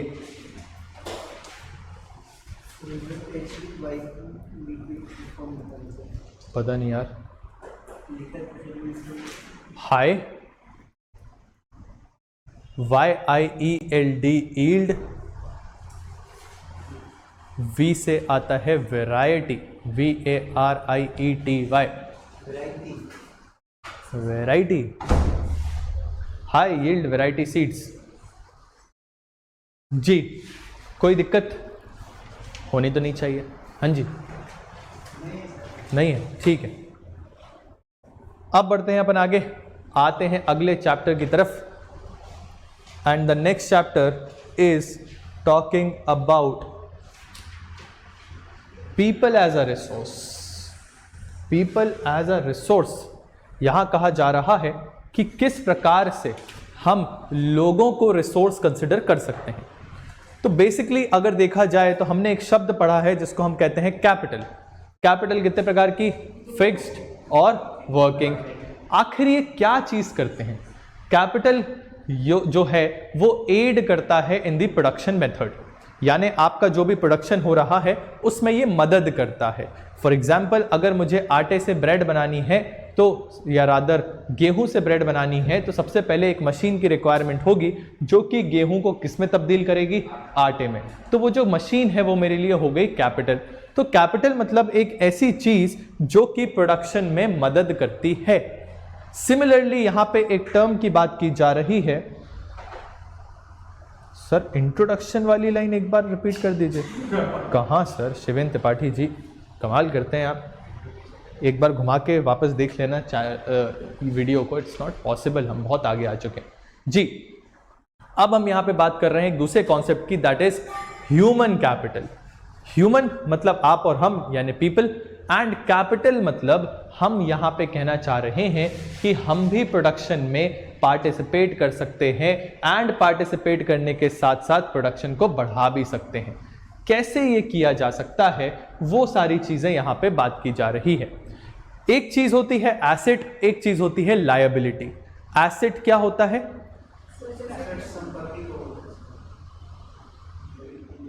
ठीक है. और कॉमर्स की भाषा में, थोड़ा सा इकोनॉमिक्स की भाषा में, अदर देन की एसेट मतलब संपत्ति. संपत्ति तो ठीक है, बट क्यों एसेट क्यों है? वो संपत्ति आपकी एसेट क्यों है? Now is the question. एक सेकंड. एसेट फिक्स कैपिटल नहीं, नहीं. Very good. एसेट वो चीज होती है जो आपको रिटर्न देती है. हमेशा याद रखिएगा, एसेट वो चीज होती है जो आपको रिटर्न देती है. जो भी चीज हो, अगर आप आज माता पिता के लिए कुछ अच्छा करते हैं तो आप उनकी एसेट्स थे. अगर नहीं कर पाते हैं तो आप उनकी लायबिलिटी हैं. आप जिंदगी में कुछ नहीं कर रहे, उनको आपको पालना पड़ रहा है. That is how you will turn to be a liability. But आप एसेट कब बन सकते हो? जब आप अच्छी पढ़ाई करो, उनको एक अच्छी जिंदगी दो जो उन्होंने सोची भी ना हो, वो आप उनको प्रदान करेंगे, तब आप बन जाएंगे उनके लिए एसेट. तो यहां पे बात की जा रही है कि ह्यूमंस को रादर देन लायबिलिटी हम एसेट कैसे बना सकते हैं. एसेट मतलब रिटर्न कैसे ला सकते हैं उनसे. तो उसके लिए आपको कुछ चीज़ों की उपयोग करना पड़ेगा. फॉर एग्जाम्पल, आप उनको अच्छे से पढ़ाएं लिखाएं, अच्छी एजुकेशन दीजिए. अगर आप उनको अच्छी एजुकेशन देंगे, वो डॉक्टर बन जाते हैं तो समाज में जो लोग हैं उन लोगों को वो क्योर करेंगे. अगर वो अच्छे इंजीनियर बनते हैं तो समाज में अच्छे अच्छे ब्रिजेस बनेंगे, रोड्स बनेंगी, बिल्डिंग्स बनेंगी. अगर वो अच्छे एडवोकेट्स बनते हैं तो समाज में जस्टिस सिस्टम अच्छा होगा. कहने का तात्पर्य यह है कि अगर आप किसी व्यक्ति को बहुत ज़्यादा अच्छे से पढ़ाओगे, स्किल्स प्रोवाइड करोगे, तो वो आपके production of goods and services में भी पार्टिसिपेट कर पाएगा. वेयर एज दूसरी जो चीज है वो है हेल्थ. अगर मैंने बहुत पढ़ाई कर ली बहुत ज्यादा अच्छे से, बट डिस्पाइट ऑफ दैट मेरी हेल्थ अच्छी नहीं रहती है, तो क्या मैं प्रोडक्शन में अच्छे से पार्टिसिपेट कर पाऊंगा? Answer is no. हेंस मुझे अगर एक एसेट बनना है for a country, human asset बनना है, तो मुझे अच्छी एजुकेशन होनी चाहिए, मुझे अच्छी हेल्थ मिलनी चाहिए, मेरे को अच्छी अपॉर्चुनिटीज मिलनी चाहिए ग्रोथ की। जब ये सारी चीजें मुझे मिलेंगी तब ये माना जाएगा कि मैं एक एसेट की तरह एक्ट कर पाऊंगा। ठीक है जी। अब आते हैं आगे। यहां बात की जा रही है virtuous cycle and vicious cycle. दो शब्दों का उपयोग किया गया है एंड वर्चुअस साइकिल जो है ये पिछले साल के आपके इकोनॉमिक सर्वे में ये टर्म यूज हुआ है। खैर इकोनॉमिक सर्वे की बात बता रहे थे, I just forgot to tell you guys, economic survey में बहुत सारी टर्मिनोलॉजीज का उपयोग किया जाता है। आप जब भी इकोनॉमिक सर्वे को पढ़ेंगे उसको पढ़ने के लिए you will require basic things. For example CRR क्या होता है, एसएलआर क्या होता है, रेपो रेट क्या होता है, रिवर्स रेपो रेट क्या होता है। जब ये सारी चीजें आप पढ़ लोगे तब आप वहां पे समझ पाओगे कि फिस्कल डेफिसिट लिखा है तो उसका मतलब क्या होगा, या प्राइमरी डेफिसिट लिखा है तो उसका मतलब क्या होगा। And that is how you will be in a position to analyse the situation of the economy of the country. जब हम इकोनॉमिक सर्वे को पढ़ रहे होंगे उसमें बहुत सारी टर्मिनोलॉजीज आएगी। जैसे लास्ट टू लास्ट ईयर आई थी जिसमें वर्चुअस साइकिल एक शब्द आया था। वो वर्चुअस साइकिल आप देख सकते हो 9वीं की कक्षा की किताब में भी दिया है, बट डिस्पाइट ऑफ दैट कई बच्चों को वो चीज समझ में नहीं आ पाती है। एट द सेम टाइम एक शब्द आया था 2018 के इकोनॉमिक सर्वे में जहां पे बोला गया था सन मेटा प्रेफरेंस इंडिया में बहुत ज्यादा फैल चुकी है। तो ऐसे जो टर्म्स समय समय पे हमारे इकोनॉमिक सर्वे में आते रहते हैं, या जो स्कीम्स इकोनॉमिक सर्वे या बजट में आई हैं, वो आपके लिए बहुत ज्यादा इंपॉर्टेंट हो जाती हैं एंड वहां से आपको सवाल आने के चांसेस होते हैं। ठीक है, वहां से हो सकता है आपसे पूछ ले कि एंथ्रिक्स क्या है। भले ही एंथ्रिक्स का सिर्फ जिक्र हुआ था बजट में, आपको उसके बारे में सब कुछ पता होना चाहिए। That is the importance of the documents of budget as well as economic survey. ठीक है, वर्चुअस साइकिल, यहां पे बेसिकली दो दोस्तों की कहानी बताई गई है। दो दोस्त हैं, बचपन में साथ में खेला करते थे। एक बहुत गरीब परिवार से आता था, एक रईस परिवार से आता था। कुछ समय तक तो उन लोग एक स्कूल में पढ़े, फिर जो दूसरा रईस है उसके माता पिता ने उसको एक बहुत अच्छे स्कूल में पढ़ने के लिए भेज दिया और वो बाहर जाके अपनी हाई स्कूल की पढ़ाई करके आया और फिर लौट के बहुत समय बाद आया। तो कुछ इस प्रकार की उनकी स्टोरी यहाँ पे दिख रही है। एक एकदम राजा बाबू बन के आ गए, एक बेचारे वहाँ पे अभी भी खेती और एग्रीकल्चरल लेबरर जैसी स्थिति में पड़े हुए हैं। तो उसको ये याद आता है कि किस प्रकार से जब हम छोटे थे तो हम एक साथ लकड़ियों से खेला करते थे। तो ये स्टोरी बताई गई है जिसके तहत आपको वर्चुअस साइकिल और विशियस साइकिल के बारे में बताया जा रहा है। Virtuous is a positive term. Virtuous cycle के तहत ये आपको बता रहे हैं कि किस प्रकार से जो दो दोस्त हैं, लेट सपोज एक है मिस्टर ए और एक है मिस्टर बी। ए जो है उसके parents are rich, whereas B जो है उसके पेरेंट्स आर पुअर। तो यहां बता रहे हैं कि किस प्रकार से जो रिच पेरेंट्स का बेटा है उनको अच्छी स्कूलिंग प्रोवाइड करी गई, उसको अच्छी हेल्थ केयर सर्विसेज प्रोवाइड करी गई, उसको अच्छा कॉलेज प्रोवाइड किया गया, जिसकी वजह से अल्टीमेटली वो लाइफ में और अच्छा कर पाया एंड वो आज एक अच्छी इनकम अर्न कर पा रहा है। वेयर एज जो एक पुअर परिवार का बच्चा है, चूंकि वो लोग पुअर थे इस वजह से वो अच्छी इन्वेस्टमेंट अपने बच्चे की एजुकेशन पे नहीं कर पाए, जिस वजह से उसकी हेल्थ भी अच्छी नहीं रही एंड अल्टीमेटली चूंकि हेल्थ अच्छी नहीं थी, एजुकेशन अच्छी नहीं मिली, ग्रोथ अपॉर्चुनिटीज नहीं मिली, स्किल्स नहीं मिली, तो वो बच्चा भी आगे जाके उतना अच्छा जिंदगी में नहीं कर पाया। तो इसको टर्म दिया गया है विशियस साइकिल, जहां पे चूंकि you have lack of income, उस वजह से आप एजुकेशन में इन्वेस्ट नहीं कर पा रहे हो, उसकी वजह से आपकी स्किल्स डेवलप नहीं हो रही हैं, स्किल्स डेवलप नहीं हो रही तो आप एम्प्लॉयबल नहीं हो, एम्प्लॉयबल नहीं हो तो अल्टीमेटली अगेन आपकी इनकम जो है वो लो रहेगी। This is known as vicious cycle. Whereas when we are talking about the virtuous cycle of human capital investment, तो बोल रहे हैं चूंकि एक परिवार ने ज्यादा अच्छा इन्वेस्टमेंट किया था, अल्टीमेटली उनका वो जो प्रोडक्ट निकल के आया यानी बच्चा, वो अब ज्यादा अर्न कर रहा है। यानी इन चीजों से हमें ये समझ में आता है अगर अच्छा इन्वेस्टमेंट किया जाए ह्यूमन कैपिटल में, उनको अच्छी एजुकेशन हेल्थ प्रोवाइड कराई जाए, तो अल्टीमेटली आगे जाके वो एक अच्छी जिंदगी जी सकते हैं, यानी प्रोडक्शन में भी पार्टिसिपेट ज्यादा अच्छे से कर सकते हैं एंड उनका इनकम भी ज्यादा अच्छा होगा। ठीक है, दीज आर द कॉन्सेप्ट्स जो कि आपको समझाने थे। Next we are talking about the economic activities. जब हम इकोनॉमिक एक्टिविटीज की बात करते हैं तो 3 प्रकार की एक्टिविटीज का यहां पे जिक्र किया गया है। एक है प्राइमरी, दूसरी है सेकेंडरी और तीसरी है टर्शरी। प्राइमरी का मतलब basically they are talking about the extraction of resources. जैसे फॉर एग्जाम्पल हम यहां पे बात करें तो एग्रीकल्चर या पोल्ट्री या फार्मिंग, तो इन सभी चीजों से हम रिसोर्सेज का जो एक्सट्रैक्शन कर रहे हैं ये प्राइमरी एक्टिविटीज है। बट जब अब इन चीजों का उपयोग हम फर्दर मैन्युफैक्चरिंग में करेंगे, those are known as the secondary activities. यानी मैन्युफैक्चरिंग हो गई, इंडस्ट्रीज हो गई, जो गुड्स प्राइमरी एक्टिविटीज से हमने एक्सट्रैक्ट किए हैं अब उनको फर्दर प्रोसेस ऑफ मैन्युफैक्चरिंग में डाला जाएगा, प्रोसेसिंग में डाला जाएगा, एक नया प्रोडक्ट बनाया जाएगा और ये सेक्टर कहलाता है सेकेंडरी सेक्टर। थर्ड सेक्टर आता है टर्शरी सेक्टर। टर्शरी सेक्टर आपके प्राइमरी और सेकेंडरी सेक्टर्स को मदद करता है। फॉर एग्जांपल ये प्रोवाइड कराता है सर्विसेज। अगर हम बात करें एग्रीकल्चर सेक्टर की तो इसको ये प्रोवाइड कराएगा ट्रांसपोर्टेशन सर्विस, या फिर अगर इन लोगों को चाहिए है इन्वेस्टमेंट तो ये प्रोवाइड कराएगा बैंकिंग सर्विसेज। तो इस तरीके से ये 2 सेक्टर्स को असिस्ट करता है आपका टर्शरी सेक्टर। टर्शरी सेक्टर को हम नॉर्मली सर्विसेज सेक्टर के नाम से जानते हैं, सेकेंडरी सेक्टर को हम नॉर्मली मैन्युफैक्चरिंग सेक्टर के नाम से जानते हैं। ठीक है, अब यहां बताया जा रहा है कि जितनी भी एक्टिविटीज करने पर हमको कुछ वैल्यू मिलेगी इन रिटर्न, उन सारी एक्टिविटीज को economic activities of market place कहा गया है। हाउएवर कुछ एक्टिविटीज ऐसी होती हैं जिनकी वैल्यू हमारे मार्केट में नहीं होती।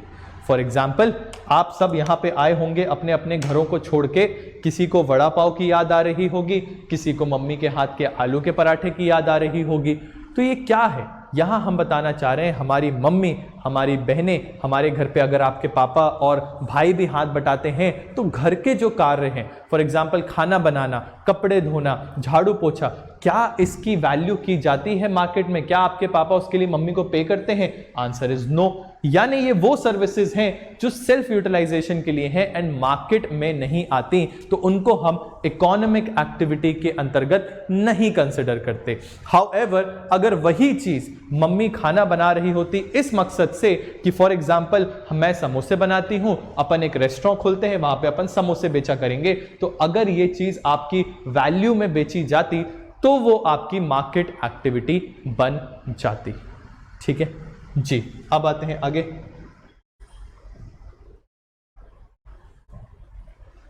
यहां पे बात हो रही है एजुकेशन की।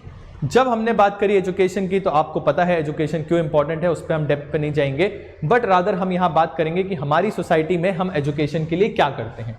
तो आपको पता होना चाहिए हमारे यहां है article number 21A। Very good, बहुत सही टीचर ने पढ़ाया लगता जी। आर्टिकल नंबर 21A कौन से अमेंडमेंट एक्ट के बाद जोड़ा गया प्राप्ति?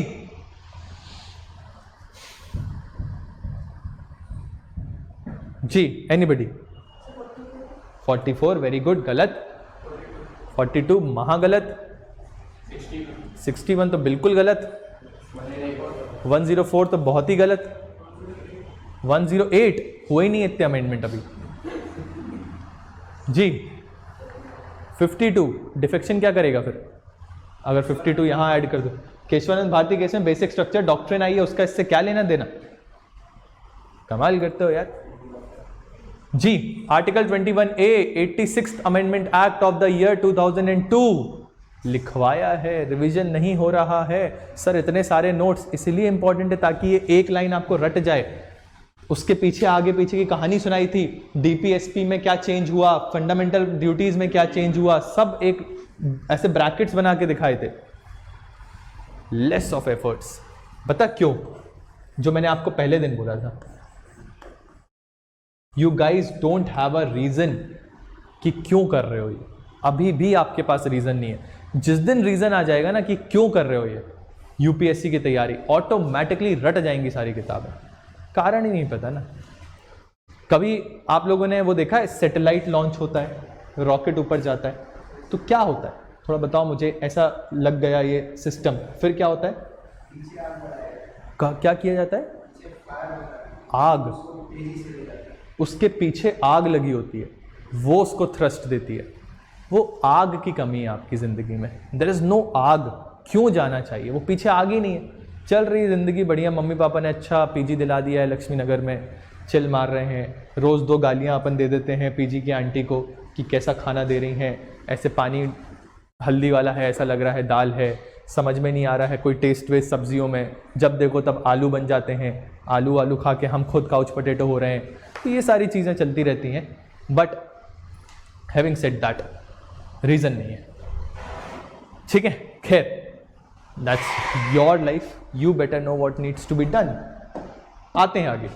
हमारे यहाँ हमने आर्टिकल नंबर 21A के अंतर्गत कॉन्स्टिट्यूशनल स्टेटस दे रखा है, फंडामेंटल राइट बना रखा है। किसको? राइट टू एजुकेशन को। यानी हर 14 वर्ष तक का बच्चा, 6 से 14 वर्ष की उम्र का बच्चा एजुकेशन पाएगा इंडिया में, ये हमारे संविधान ने कह दिया है। इसके अलावा हमारे यहाँ कुछ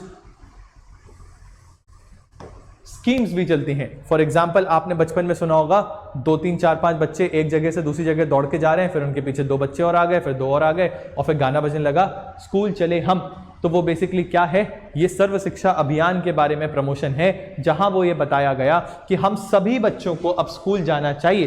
तो ऐसी स्कीम्स भी हमारे यहाँ चल रही हैं। इसके अलावा एक और स्कीम हमारे यहाँ चलती है जिसका नाम है mid day meal scheme. Mid day meal scheme बच्चों के साथ सबसे बड़ा धोखा कैसे? लालच। किस चीज़ का? खाना। आप आओ, हम आपको अच्छा खाना प्रोवाइड करेंगे। उससे क्या होगा? सरकार के 2 उद्देश्य पूरे हो रहे हैं। एक, न्यूट्रिशन प्रोवाइड कराया जाएगा। जी हाँ, न्यूट्रिशन मिलेगा अगर अच्छा खाना मिलेगा। दूसरा, जैसे ही बच्चा खाना खाने आएगा, अच्छे से खिलाओ और फिर पकड़ लो उसको, बिठा के पढ़ाई करवाओ। तो यानी यहाँ पे बच्चों को एजुकेशन भी मिलेगी। कहने का तात्पर्य, मिड डे मील स्कीम के 2 पहलू थे। एक, न्यूट्रिशन प्रोवाइड कराना, eight the same time school में चाइल्ड जो है उसका रिटेंशन करना या स्टूडेंट को रिटेन करके रखना, ताकि एजुकेशन प्रोवाइड कराई जा सके। ठीक है, तो ये हमारे यहाँ स्कीम्स जो है सरकार चला रही है। इसके अलावा वी हैव हेल्थ से रिलेटेड आपको पता होना चाहिए, हमारे यहाँ बहुत सारी स्कीम चलती हैं। फॉर एग्जाम्पल, अभी आपने सुना होगा प्रधानमंत्री, कम ऑन, किसी को तो पता होगा, कोई सा भारत अभियान, कौशल विकास भारत अभियान, आयुष्मान भारत एंड प्रधानमंत्री कौन से ब्रांड के हैं, कौन से पॉलिटिकल पार्टी के हैं?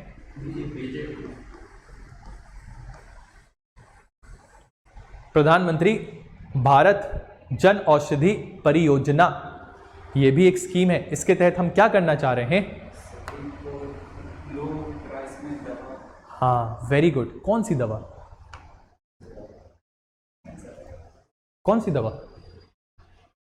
जन औषधि। कौन सी दवा? आपके माता पिता को या आपके घर में किसी को अगर शुगर है, बीपी है, ऐसी जो रेगुलर दवाइयाँ लगती हैं, तो आपको पता होगा 5-6 हज़ार का हर महीने का खर्चा होता है। सरकार कह रही है उस खर्चे को हम कम कर देंगे, आपको 500 से 600 रुपये में वही दवाइयाँ प्रोवाइड कराएंगे। कौन सी दवाइयाँ? Generic medicine. क्या होती है शिव ये जेनेरिक मेडिसिन? नहीं पता। हर्षिता, नहीं पता।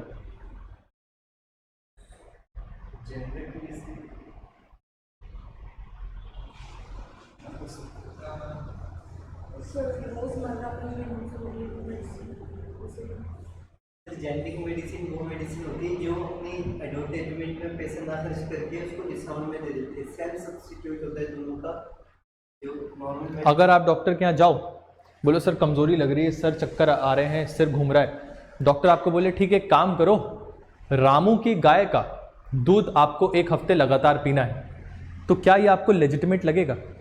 नहीं, आप सीधे बोल देते दूध पीना है। लेकिन हमारी इंडिया की जो मेडिसिन इंडस्ट्री है उसमें यही चीज़ है। जब मैं कह रहा हूँ रामू की गाय का, मतलब मैं ब्रांडेड दवाइयों की बात कर, लेकिन वहीं अगर डॉक्टर कह देता है सिर्फ दूध पीना है, तो दोज आर जेनेरिक मेडिसिन। यानी आप चाय जो है बाहर टपरी में भी पी सकते हो, आप MBA चाय वाला के यहाँ भी पी सकते हो, आप चाय सुट्टा बार में भी पी सकते हो। वहाँ जाओगे तो ब्रांडेड मिलेगी, यहाँ रहोगे तो आपको लोकल मिल जाएगी। क्या चाय में अंतर होगा? चाय में टेस्ट का हो सकता है, बट इंग्रेडिएंट्स तो वही होंगे, इफेक्टिवनेस तो वही होगी, वही चीज़ यहाँ पे बताई जा रही है। जेनेरिक मेडिसिन वो मेडिसिन होती हैं जिसमें सेम फॉर्मूला, सेम मॉलिक्यूल्स होते हैं जो बाकी दवाइयों में होते हैं। इट इज़ जस्ट दैट कि उनकी ब्रांडिंग नहीं होती है, उन पे प्रमोशन नहीं किया जाता है, क्योंकि जो दवाइयाँ बनती हैं उनको बनने में मुश्किल से 1 रुपये 1.5 रुपये लगता है, लेकिन जब वो मार्केट में आती हैं वही दवाइयाँ हमको 150-200 रुपये में मिलती है। कारण क्या होता है?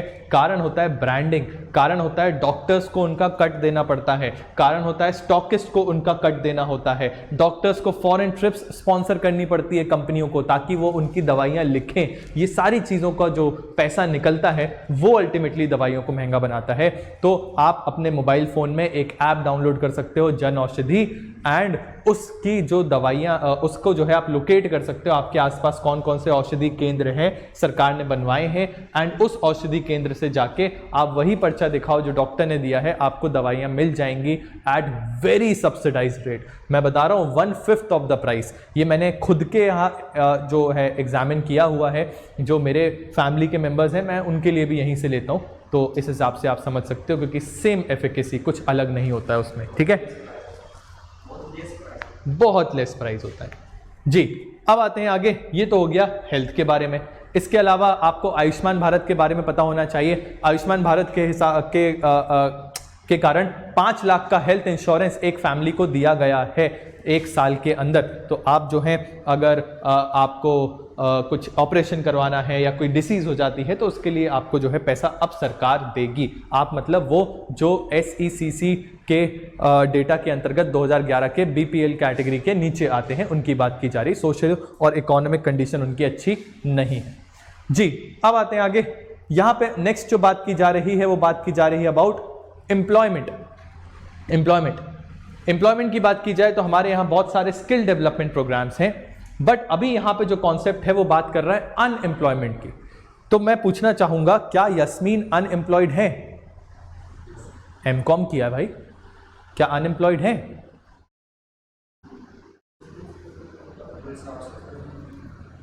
जोर से बोलो ना। अरे वो सब नहीं जानना मुझे, क्या एम्प्लॉयड है या अनएम्प्लॉयड है? अनएम्प्लॉयड है ना जी। क्या शिव अनएम्प्लॉयड? ग्रेजुएशन किसका हो चुका है? और क्या आप अनएम्प्लॉयड हो? क्या आप अनएम्प्लॉयड हो? नहीं हो आप लोग अनएम्प्लॉयड। अनएम्प्लॉयड व्यक्ति वो व्यक्ति होता है जिसको जॉब चाहिए है इस वक्त। क्या आपको अभी मैं जॉब दूं, आप करना चाहोगे? ये वाली नहीं। वो तो आपके पास ऑप्शन है, there are so many jobs, but आपकी चॉइस है ना कि आपको यहां बैठना है। That means you are not seeking job. Unemployment वो होता है जब एक व्यक्ति जो कि कार्य करने के लिए सक्षम है एट द गिवन प्राइजेस, यानी जो हमारी इकोनॉमी में इनकम प्राइस चल रहा है, आप उसमें कार्य करने के लिए सक्षम हो and at the same time आप इच्छुक भी हो, you are also desiring to work, और फिर भी आपको जॉब नहीं मिल रही है, तब आपको अनएम्प्लॉयड कंसिडर किया जाएगा। हाउएवर, अगर आपको जॉब ही नहीं चाहिए, आप एग्जाम्स की तैयारी कर रहे हो, आप प्रिपरेशन कर रहे हो, you are not considered to be unemployed. ठीक है, यूपीएससी इंटरव्यू का सवाल है, आप चाहे तो देख लीजिएगा, किसी ना किसी टॉपर की ट्रांसक्रिप्ट में मैंने पढ़ा था कि क्या आप अनएम्प्लॉयड हैं, इतना सिंपल सा सवाल पूछा गया था जी। तो जब हम अनएम्प्लॉयमेंट की बात करते हैं तो basically these are those people who are able to work as well as they are willing to work at a given price level, but they are not getting job opportunities. Those are considered to be unemployed people. अब यहाँ पे unemployment की जब बात की जा रही है तो मेजरली 2 प्रकार से क्लासिफाई किया है। हाउएवर, जब आप आगे की क्लासेस में आओगे, यानी जब आप 12th पास कर लोगे और उसके बाद आप एडवांस बुक में आओगे, तो आपको पता चलेगा कि अनएम्प्लॉयमेंट बहुत सारे प्रकार के हैं, बट यहाँ मेजरली आपको 2 बताया गया है, एक अर्बन अनएम्प्लॉयमेंट और एक रूरल अनएम्प्लॉयमेंट। अर्बन मतलब जो अर्बन एरियाज में होते हैं। ये किन कारणों की वजह से होगा? Sir, due to lack of education, due to lack of skills, due to lack of technological advancements. But जब हम बात करें रूरल एरियाज की, तो यहां पे क्यों होता है? क्योंकि लैंड पार्सल इतना बड़ा नहीं है, उसके बावजूद उसमें पूरी की पूरी फैमिली लगी हुई है काम करने को। That is known as disguised unemployment.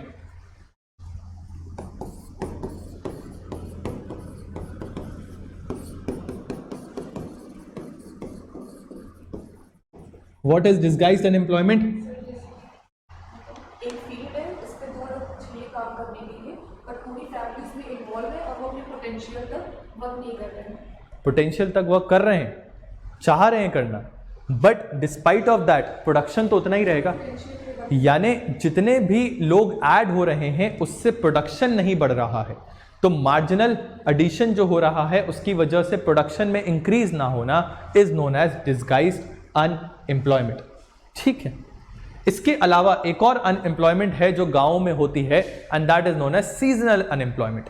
Seasonal unemployment मतलब हमने जो है खेती करी एक सीजन में, अब अगले सीजन के बीच में यानी जब हम वापस से सो करेंगे या जो सीड्स हैं उनको बोएंगे, उसके पहले का जो टाइम पीरियड है उसमें फार्मर्स के पास कुछ काम नहीं होता।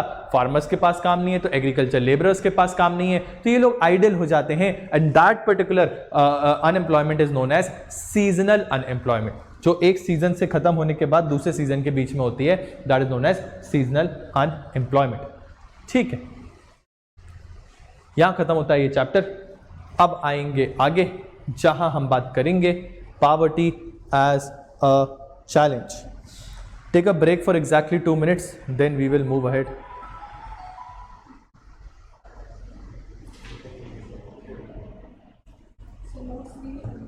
नोट्स नहीं लिखेंगे? लिखेंगे ना बकायदा, रुक के लिखते हैं, थोड़ा अगला चैप्टर पढ़ लें, फ्लो बना हुआ है बढ़िया।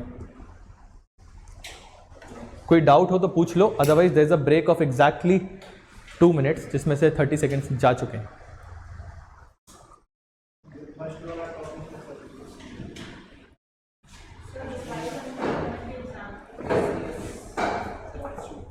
यही है, एक फील्ड पे बहुत सारे फैमिली मेंबर्स काम कर रहे हैं, तो उनकी वजह से एडिशन नहीं हो रहा है किसी भी प्रकार से प्रोडक्शन में। That is disguised unemployment. कौन सा वाला? वर्चुअस और विशियस। ये एक साइकिल बताई जा रही है। फॉर एग्जाम्पल, इन्वेस्टमेंट अगर हाई हो रहा है एजुकेशन वगैरह में, तो ये क्यों हो पा रहा है? बिकॉज इनकम हाई है।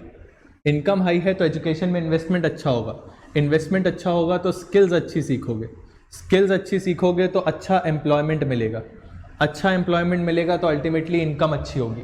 तो ये है आपका वर्चुअस साइकिल जो पॉजिटिव की तरफ जा रहा है। वहीं अगर आपके परिवार की इनकम लो है तो आपके एजुकेशन में इन्वेस्टमेंट लो होगी, आपकी हेल्थ में इन्वेस्टमेंट लो होगी, स्किल कम सीखोगे, एम्प्लॉयमेंट आपको अच्छी नहीं मिलेगी, अल्टीमेटली आपकी भी इनकम जो है खराब होगी। This is vicious cycle.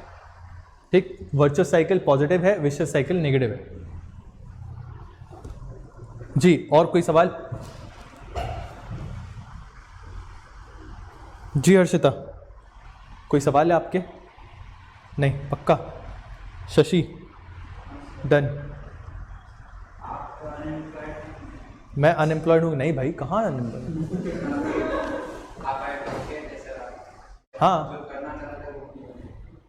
हम एडवोकेट करना ही नहीं चाहते थे, करना चाहेंगे तो अभी चले जाएंगे, लेकिन हम जहाँ पे हैं यहाँ अर्न तो कर रहे हैं, प्रोडक्शन में पार्टिसिपेट तो कर रहे हैं, इकोनॉमिक एक्टिविटी में इंक्लूडेड तो है, I am getting some remuneration for it, तो हम कैसे अनएम्प्लॉयड हुए? जॉब तो है हमारे पास।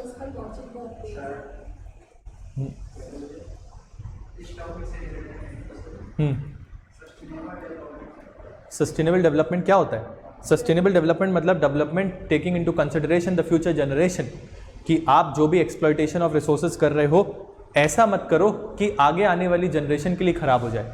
आप इतना प्रोडक्शन या इतना अपनी दुनिया को ग्रो कर रहे हो कि एनवायरनमेंट ख़राब कर रहे हो, उसकी वजह से कल को जो आपके बच्चे होंगे उनको क्लीन एनवायरनमेंट नहीं मिलेगा, उनको भी अपॉर्चुनिटी नहीं मिलेगी कि वो रिसोर्सेज को एक्सप्लॉइट कर सकें। तो this is not sustainable. Sustainable मतलब वो जो हमारा एनवायरनमेंट सस्टेन कर सके, हमारा प्लैनेट सस्टेन कर सके, इतना आप जो है डेवलपमेंट करने की कोशिश करें। Economic activities taking into consideration the future generation.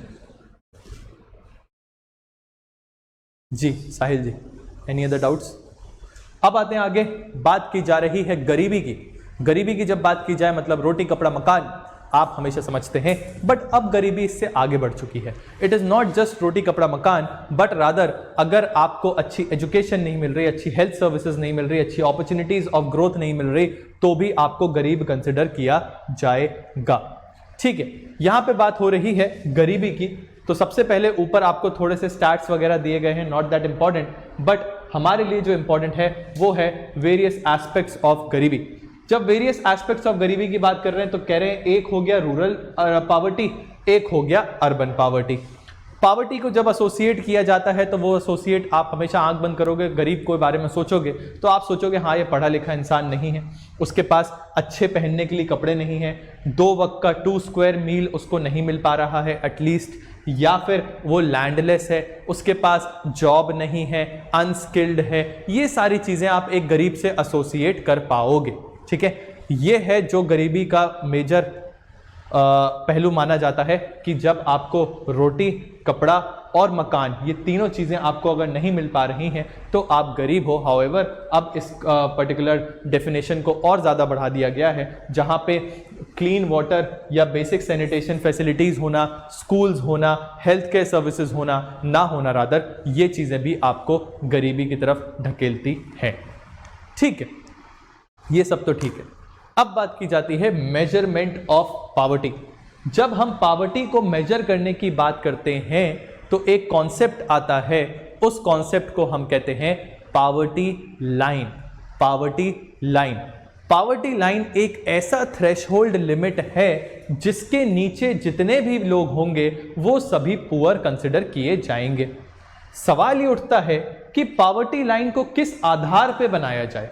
तो ये जो है हमारे हिंदुस्तान में समय समय पे अलग अलग कमिटीज, फॉर एग्जाम्पल अलग committee, Lakdawala committee, Tendulkar committee, Rangarajan committee, इन्होंने अलग अलग समय पे बताया है कि पॉवर्टी लाइन को किस हिसाब से हमें बनाना चाहिए।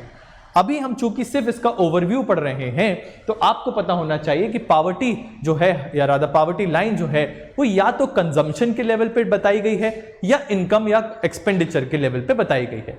जब कंजम्पशन की बात की जाती है तो यहां पे जो कॉन्सेप्ट उठाया गया है वो उठाया गया है about consumption of calories per day. एक व्यक्ति एक दिन में कितनी कैलोरीज जो है वो कंज्यूम कर पा रहा है।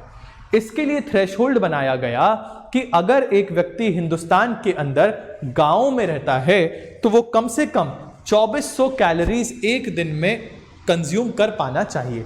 कितनी? 2400। और अगर वो शहर में रहता है तो 2100। ऐसा क्यों?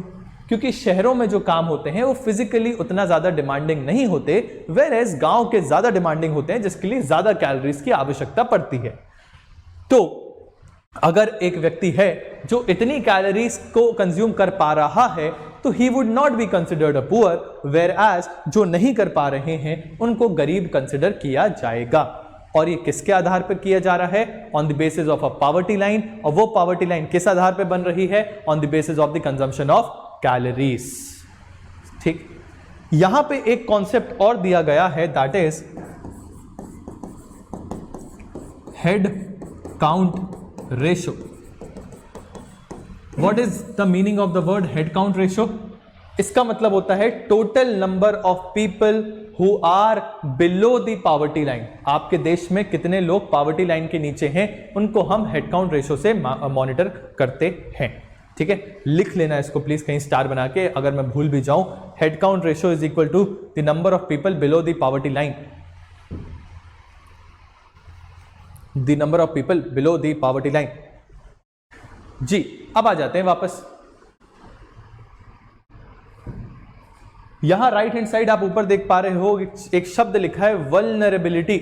वल्नरेबिलिटी के तहत ये बता रहे हैं कि किस प्रकार से हमारे समाज में कुछ सेगमेंट्स ऑफ द सोसाइटी ऐसे हैं जो कि वल्नरेबल हैं, यानी जो कि प्रोन हैं, जो जल्दी से पॉवर्टी से ग्रसित हो सकते हैं। फॉर एग्जाम्पल अगर हम बात करें ST/SC समाज, क्यों? क्योंकि ये वो समाज है जिसको पूरे sir you like Safin Hasan,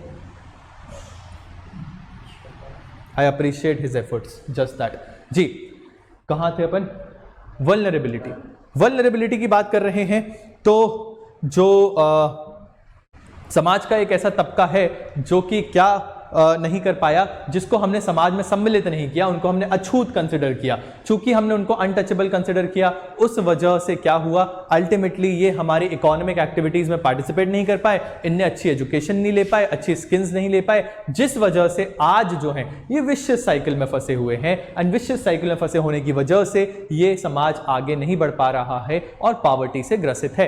eight the same time अगर हम बात करें कुछ डिसेबल्ड लोगों की, विजुअली इंपेयर्ड लोगों की या स्पेशली एबल्ड लोगों की, ये सारे लोग भी पॉवर्टी इनको सबसे पहले हिट करती है, क्योंकि ये मेजॉरिटी ऑफ इकोनॉमिक एक्टिविटीज में पार्टिसिपेट नहीं कर पाते हैं। इसके अलावा अगर कोई एक नेचुरल कैलामिटी हुई है, फॉर एग्जाम्पल कहीं पे अर्थक्वेक आ जाता है या कहीं पे फ्लड आ जाता है, तो आपने देखा होगा लोगों की पूरी संपत्ति बह जाती है, या फिर अर्थक्वेक आने की वजह से घर तबाह हो जाते हैं, इकोनॉमिक एक्टिविटीज खत्म हो जाती है। ऐसी सिचुएशन में भी गरीबी आ सकती है। अब आते हैं आगे। यहां आपको बताया जा रहा है एक कॉन्सेप्ट कि किस प्रकार से हमारे देश में इंटर स्टेट डिस्पैरिटीज हैं, यानी कुछ स्टेट्स हैं जहां पे पॉवर्टी उतनी ज्यादा नहीं है, बट कुछ स्टेट्स हैं जहां पे पॉवर्टी बहुत ज्यादा है। ये आप एज अ फैक्ट जो है वो पढ़ लीजिएगा, आपको समझ में आ जाएगा। Very very very very very important. What are the causes of poverty in India? सबसे पहला कॉज, ब्रिटिश एक्सप्लॉयटेशन। ब्रिटिशर्स ने हमको इस प्रकार से एक्सप्लॉइट किया कि हमारे यहां उन्होंने क्या कर दिया, deindustrialisation. What do we mean by deindustrialisation? लोगों को ज़्यादा एग्रीकल्चर में इंडल्ज करना। कैसे? इंडस्ट्रीज खत्म करके। हमारे देश में जो भी प्रोडक्शन होता है वो पूरी दुनिया में बिका करता था, बट जैसे ही ब्रिटेन में इंडस्ट्रियलाइजेशन चालू हुआ, यानी मशीन्स का आना चालू हुआ, उसकी वजह से मास प्रोडक्शन होने लगा।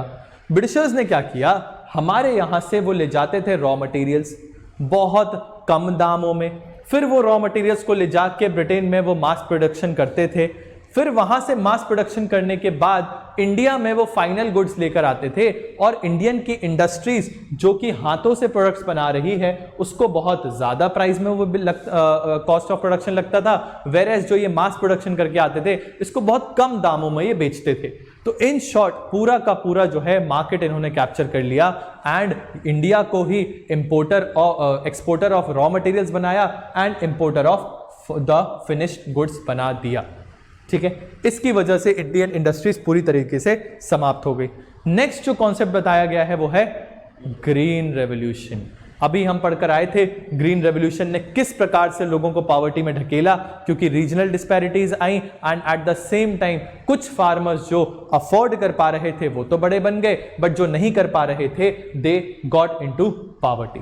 इसके अलावा अगर हम बात करें हमारे देश में इनकम इनइक्वालिटीज बहुत ज्यादा हैं। फिर हमने अभी बात करी थी एग्रीकल्चर सेक्टर में। एग्रीकल्चर सेक्टर के लिए आपने एक मूवी देखी होगी जिसका नाम है मदर इंडिया। मदर इंडिया अगर मूवी देखी हो, उसमें छोटा सा बच्चा रहता है, वो कहता है लाला मेरी माँ के कंगन लौटा दे। उससे सिचुएशन का पता चलता है हमको कि मदर इंडिया नहीं देखी आप लोगों ने, किसी ने नहीं देखी।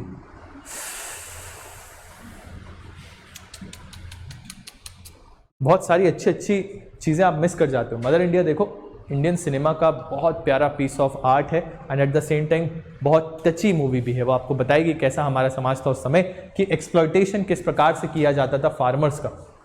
तो उसमें बताया गया है कि कैसे एक फार्मर जो है एक बार डेट ट्रैप में फंसता है तो उसके बाद निकल ही नहीं पाता है, तो ये भी एक गरीबी का कारण है। ठीक है जी, I hope and I believe कि ये चैप्टर होता है यहाँ खत्म।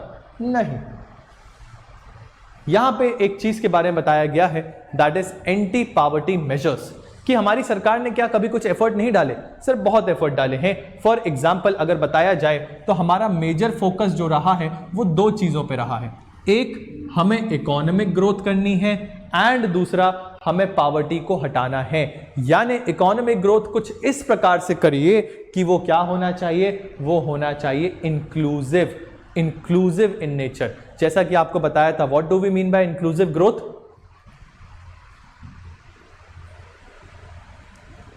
where all the sections of the society participate in the production process and at the same time they are benefited out of the production is known as inclusive growth। यानी हर समाज के हर segment को आप include कर रहे हो growth के process में, और उसका बेनिफिट जो हो रहा है वो भी सभी में बट रहा है। That is known as inclusive growth. ठीक है, तो यहां पे बताया जा रहा है कि बहुत सारे एफर्ट्स हमने डाले, जिनमें से सबसे इंपॉर्टेंट एफर्ट जो बताया जा रहा है that is MNREGA. What is MNREGA? कितने जल्दी आंखें चलती ना जी। What is MNREGA? Rural women को। मनरेगा का फुल फॉर्म बता दो।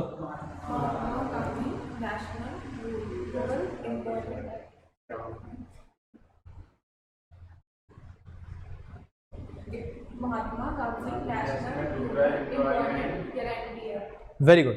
Mahatma Gandhi national rural employment guarantee act, ये कानून है जो हमारे हिंदुस्तान में आया, और इसके तहत 100 days of employment। किसको? सर जो मतलब कि बीपीएल, सर जो गांव के पुअर पीपल है, जो गांव के पुअर पीपल है, ट्राइबल के लिए। जी सर जो बिलो पॉवर्टी लाइन है और जो अपना मतलब कोई लेना देना नहीं इसका बीपीएल से। इसके अंतर्गत ये कहा गया है जो भी व्यक्ति एक गांव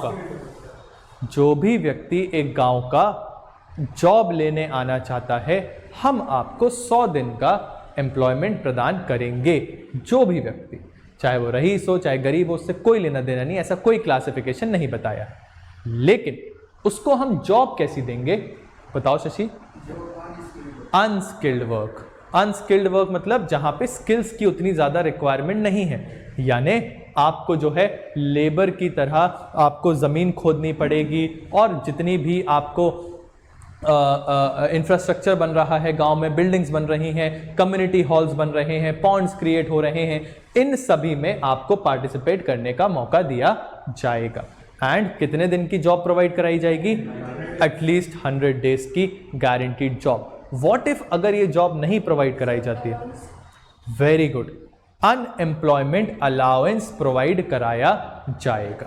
ठीक है जी, यहां खत्म होता है ये चैप्टर। लास्ट चैप्टर है, इसको और पढ़ लेते हैं, फिर करते हैं कहानी आज की खत्म। We are talking about food security. Food security digest नहीं होता इतना सारा पढ़ने।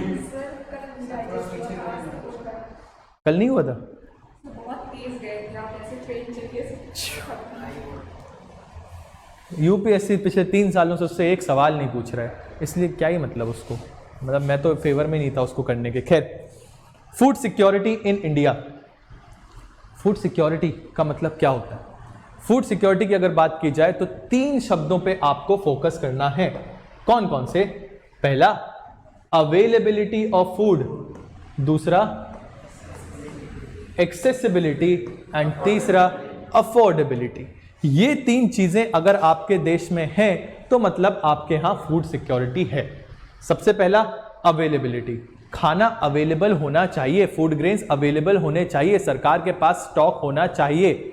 सेकंड, एक्सेसिबल होना चाहिए, आप और हम वो फूड एक्सेस कर सकें, उसको प्राप्त कर सकें। बट वो और क्या होना चाहिए? अफोर्डेबल, यानी हमारे पास जितने रुपए हैं उसमें वो इजीली अवेलेबल हो जाए, यानी वो सब्सिडाइज रेट में हो, कम रेट पे हो, ताकि हम उसको अवेलेबल कर सकें। जब ये 3 चीजें होंगी, अफोर्डेबल हो ताकि हम उसको एक्सेस कर सकें, जब ये 3 चीजें होंगी किसी देश में तो हम मानेंगे कि हाँ, इस देश में फूड सिक्योरिटी है। सवाल ये उठता है कि क्या हम हमारे देश में फूड सिक्योरिटी प्रोवाइड करते हैं? Answer is yes. कैसे करते हैं? Through PDS system, which is known as Public Distribution System. Very good. पहले ये समझते हैं कि फूड सिक्योरिटी जरूरी क्यों है। फूड सिक्योरिटी इसलिए जरूरी है क्योंकि हमारे समाज में आज भी कुछ ऐसे तबके हैं जो कि गरीबी से ग्रसित हैं। आज भी कुछ लोग ऐसे हैं जो कि या तो अर्थक्वेक या फेमाइन्स आ जाना या फ्लड्स आ जाना, इन सभी कारणों की वजह से वो फूड अफोर्ड नहीं कर पाते हैं। तो इन लोगों को हमें प्रोवाइड कराना होगा food at a subsidised rate. ठीक है, अब बढ़ते हैं आगे। यहां पे आपको यह भी बताया जा रहा है कि इंडिया में किस प्रकार से हम ग्रीन रेवोल्यूशन लेकर आए, अब मैं दोबारा ग्रीन रेवोल्यूशन के बारे में बात बिल्कुल भी नहीं करूंगा। आपको पता है ग्रीन रेवोल्यूशन में क्या हुआ था, क्या हुआ था? हाई यील्ड वैरायटी सीड्स का उपयोग किस चीज के लिए? वीट प्रोडक्शन के लिए। ठीक है, अब आते हैं हम आगे। जो मेन चीज है जो हमें पढ़ना है वो है ये। यहां हम बात कर रहे हैं about buffer stock and the PDS system. Buffer stock क्या होता है? जैसा कि नाम बता रहा है, बफर यानी बहुत सारी मात्रा में स्टॉक कर लेना। किस चीज का? फूड ग्रेन्स का। कौन करता है? Central government. कैसे करती है? Through the FCI, food corporation of India. ये एक सेंट्रल गवर्नमेंट की बॉडी है जो क्या करती है? फूड को प्रोक्योर करती है। किससे? सर जो फार्मर्स होते हैं, फार्मर्स से। किस प्राइस पे? मिनिमम MSP या फिर प्रोक्योरमेंट प्राइस भी कहा जाता है, मिनिमम सपोर्ट प्राइस। अब बता दीजिए what is minimum support price? Sir जैसे कि जो फार्मर्स होते हैं जिनके पास बहुत एक्सेस में क्रॉप्स होते हैं, तो गवर्नमेंट हमें कहती है कि जैसे कि आप ये क्रॉप हमें दे दीजिए, और जो मतलब गलत, गलत। हाँ जी, और कोई? MSP क्या होता है? गवर्नमेंट एक रेट फिक्स करना चाहिए। हाँ जी, गवर्नमेंट एक रेट फिक्स कर देती है। हाँ, वेरी गुड। आगे तो बताओ। जिससे फार्मर को सिक्योरिटी होती है वो। Very good. और वेरी गुड। और अब इन सब चीजों को क्लब कर लो। MSP एक ऐसा प्राइस है जो गवर्नमेंट बीज को बोने से पहले बताती है कि किस क्रॉप के लिए हम कितना प्राइस देंगे।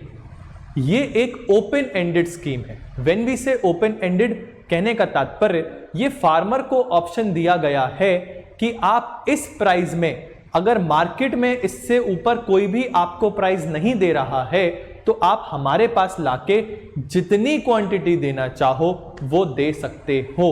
That is why it is known as open ended scheme.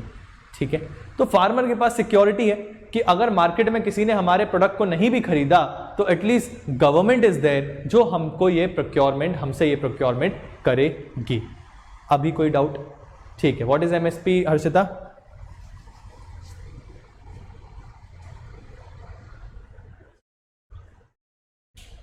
जी शशि।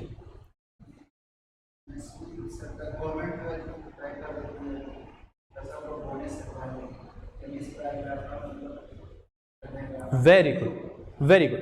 अब सरकार ने या रादर फार्मर्स ने इतने सारा अपना प्रोडक्ट जो है वो लाके सरकार को दिया, यानी FCI के थ्रू। सरकार इसको कहाँ लेके जाएगी, क्या करेगी? सरकार बनाती है इसका बफर स्टॉक, यानी अब जाके इसको बड़े बड़े वेयर हाउसेज में रखा जाता है और FCI उसको इंश्योर करती है कि वो सेफली रखा जाए, खराब ना हो, ये सारी चीज़ें। अब यहाँ से दूसरी कड़ी चालू होती है। ये तो हो गई एक कड़ी जहाँ पे हम फार्मर को सिक्योरिटी प्रोवाइड कर रहे हैं एंड अवेलेबिलिटी ऑफ फूड जो जिसकी हमने बात करी थी वो इंश्योर करा रहे हैं। अब आते हैं बाकी के दो पहलू, that is accessibility and affordability. Government suppose 20 रुपये में खरीद रही है और वो PDS के थ्रू फिर बांट रही है 13 रुपये 14 रुपये में, ऐसे तो उसको नुकसान। हाँ, तो सब्सिडी देती है ना सरकार। ऐसे नुकसान देखोगे तो सरकार कितनी सारी चीज़ें वेलफेयर के लिए करती है, तो वो नुकसान नहीं है सरकार का। सरकार कोई प्रॉफिट अर्न करने के लिए थोड़ी है। सरकार का काम सिर्फ ये है लोगों का वेलफेयर करना। तो उसने वेलफेयर किया फार्मर्स को सिक्योरिटी प्रोवाइड करके, लेकिन ज़रूरी नहीं है कि हर फार्मर जो है जाके सरकार को देता है। इसका मतलब ये थोड़ी है। रादर वो एक रेट तय कर रही है, उस रेट के नीचे मार्केट का प्राइस नहीं होगा, कभी भी उसके ऊपर ही होगा। तो अल्टीमेटली सरकार मार्केट के प्राइसेस को भी कंट्रोल कर रही है, आप ऐसा समझ सकते हो, bye setting a basic minimum limit. उसके नीचे नहीं जाएगा कभी प्राइस। क्यों? उसके नीचे जाएगा तो सारे के सारे फार्मर्स जाके किसको बेच देंगे? सरकार को। इसलिए जो है वो MSP का डिमांड इतना सरकार से करते हैं फार्मर्स। ठीक है, एंड दैट इज नॉट नुकसान, that is for welfare and that is done through providing subsidies. ठीक जी, तो अब बात आती है कि एक पहलू तो हो गया कवर, अब बचे बाकी दो पहलू। बाकी दो पहलू में सरकार इस बफर स्टॉक का क्या करेगी? सरकार कहती है स्टेट गवर्नमेंट को, एक काम करो, अपने यहाँ एक वो बनवाओ राशन कार्ड। राशन कार्ड में आप आइडेंटिफाई करो उन सारे लोगों को जो कि बिलो पॉवर्टी लाइन आते हैं। स्टेट गवर्नमेंट्स करती है, सारे राशन कार्ड बनवाती हैं। और अब सेंट्रल गवर्नमेंट ये पर्टिकुलर ग्रेन्स को इशू करती है। किसको इशू करती है? To the state governments. State government को ये देती है कि ये लो वो प्राइस जिस प्राइस में हम आपको ये प्रोवाइड कर रहे हैं, यानी वो बहुत हेविली सब्सिडाइज्ड प्राइस होता है जिसको हम इशू प्राइस कहते हैं। ठीक, अब ये क्या करते हैं, जितने भी आपकी स्टेट गवर्नमेंट्स हैं ये राशन कार्ड्स बनवाते हैं और उसके बाद अपने स्टेट में फेयर प्राइस शॉप्स को खोलते हैं। What is fair price shops? Ration दुकानें, येलो कलर की शॉप्स आपने देखी होगी आपके घर के आसपास। इन राशन दुकानों से ग्रेन्स प्रोवाइड कराई जाती हैं। किसको? राशन कार्ड होल्डर्स को। किस रेट पे? बहुत सब्सिडाइज्ड रेट पे। ठीक है, 1 रुपए 2 रुपए किलो भी मिलता है। लेकिन वो किसको मिलता है? वो मिलता है अंत्योदय अन्न योजना के तहत poorest of the poor people जो होते हैं उनको इतने सब्सिडाइज रेट पे मिलता है। Second category BPL, third category APL यानी अबव पॉवर्टी लाइन। इन सभी के लिए रेट्स अलग अलग तय किए जाते हैं सरकार के द्वारा। जी, सबके अलग अलग कार्ड होते हैं। ठीक है, अब बात आती है कि क्या पीडीएस सिस्टम जितना अच्छा दिख रहा है इतना अच्छा है? आंसर इज नो, क्योंकि ऐसा माना गया है और देखा गया है कि जो राशन दुकानें होती हैं वो घोष कार्ड्स बनवा देती हैं एंड उसके बाद जितना भी प्रोड्यूस है उसको मार्केट में ट्रांसफ़र कर देती हैं और इलीगल जो है यूटिलाइजेशन ऑफ ग्रेन्स किया जाता है एंड मार्केट से और सस्ता रेट वाला सड़ा आइटम खरीदा जाता है और वो लोगों को प्रोवाइड कराया जाता है। तो ऐसी मैल प्रैक्टिसेस जो हैं वो यहाँ पे बहुत ज़्यादा पाई जाती हैं और ये है वो अंत्योदय कार्ड जिसकी हम बात कर रहे थे। Antyodaya is poorest of the poor, then there is BPL and then there is APL यानी अबव पॉवर्टी लाइन। ठीक है, आई होप यहाँ पे ये चैप्टर खत्म होता है। हाँ, बस खत्म। और इसी के साथ आपकी ये किताब भी होती है ख़त्म। 9th क्लास की बुक, 4 चैप्टर है, मुश्किल से 20-25 पेज होंगे। अच्छे से पढ़िएगा। कोई डाउट्स या क्वेश्चंस या क्वेरीज आते हैं, I am there any time आपको जवाब देने के लिए। जी, एग्जैक्टली 30 सेकेंड्स का टाइम। किसी को कुछ सवाल है तो पूछ लें, otherwise we would call it a day then.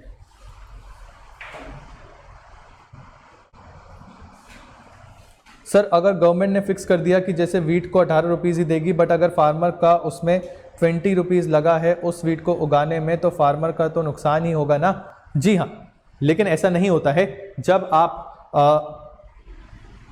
ये वाली क्लास में आओगे जो दिख रही है सामने, IGS integrated general studies programme, तो आप इसमें ये रियलाइज़ करोगे कि एग्रीकल्चर में हम MSP को ही पढ़ने में कम से कम 1-2 दिन लगा देंगे, क्योंकि उसमें आपको पता होना चाहिए कितना कैसा प्रोक्योरमेंट होता है।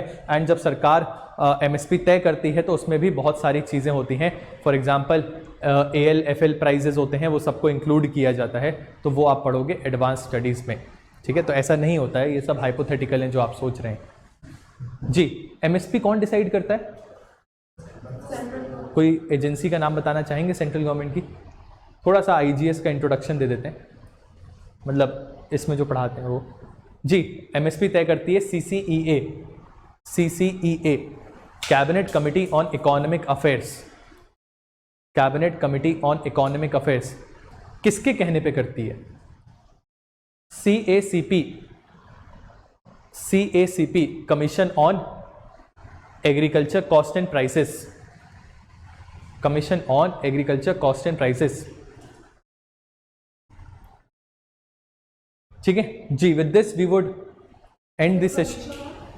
Commission on agriculture cost and prices कौन डिक्लेयर करता है? MSP CCEA। किसके कहने पे?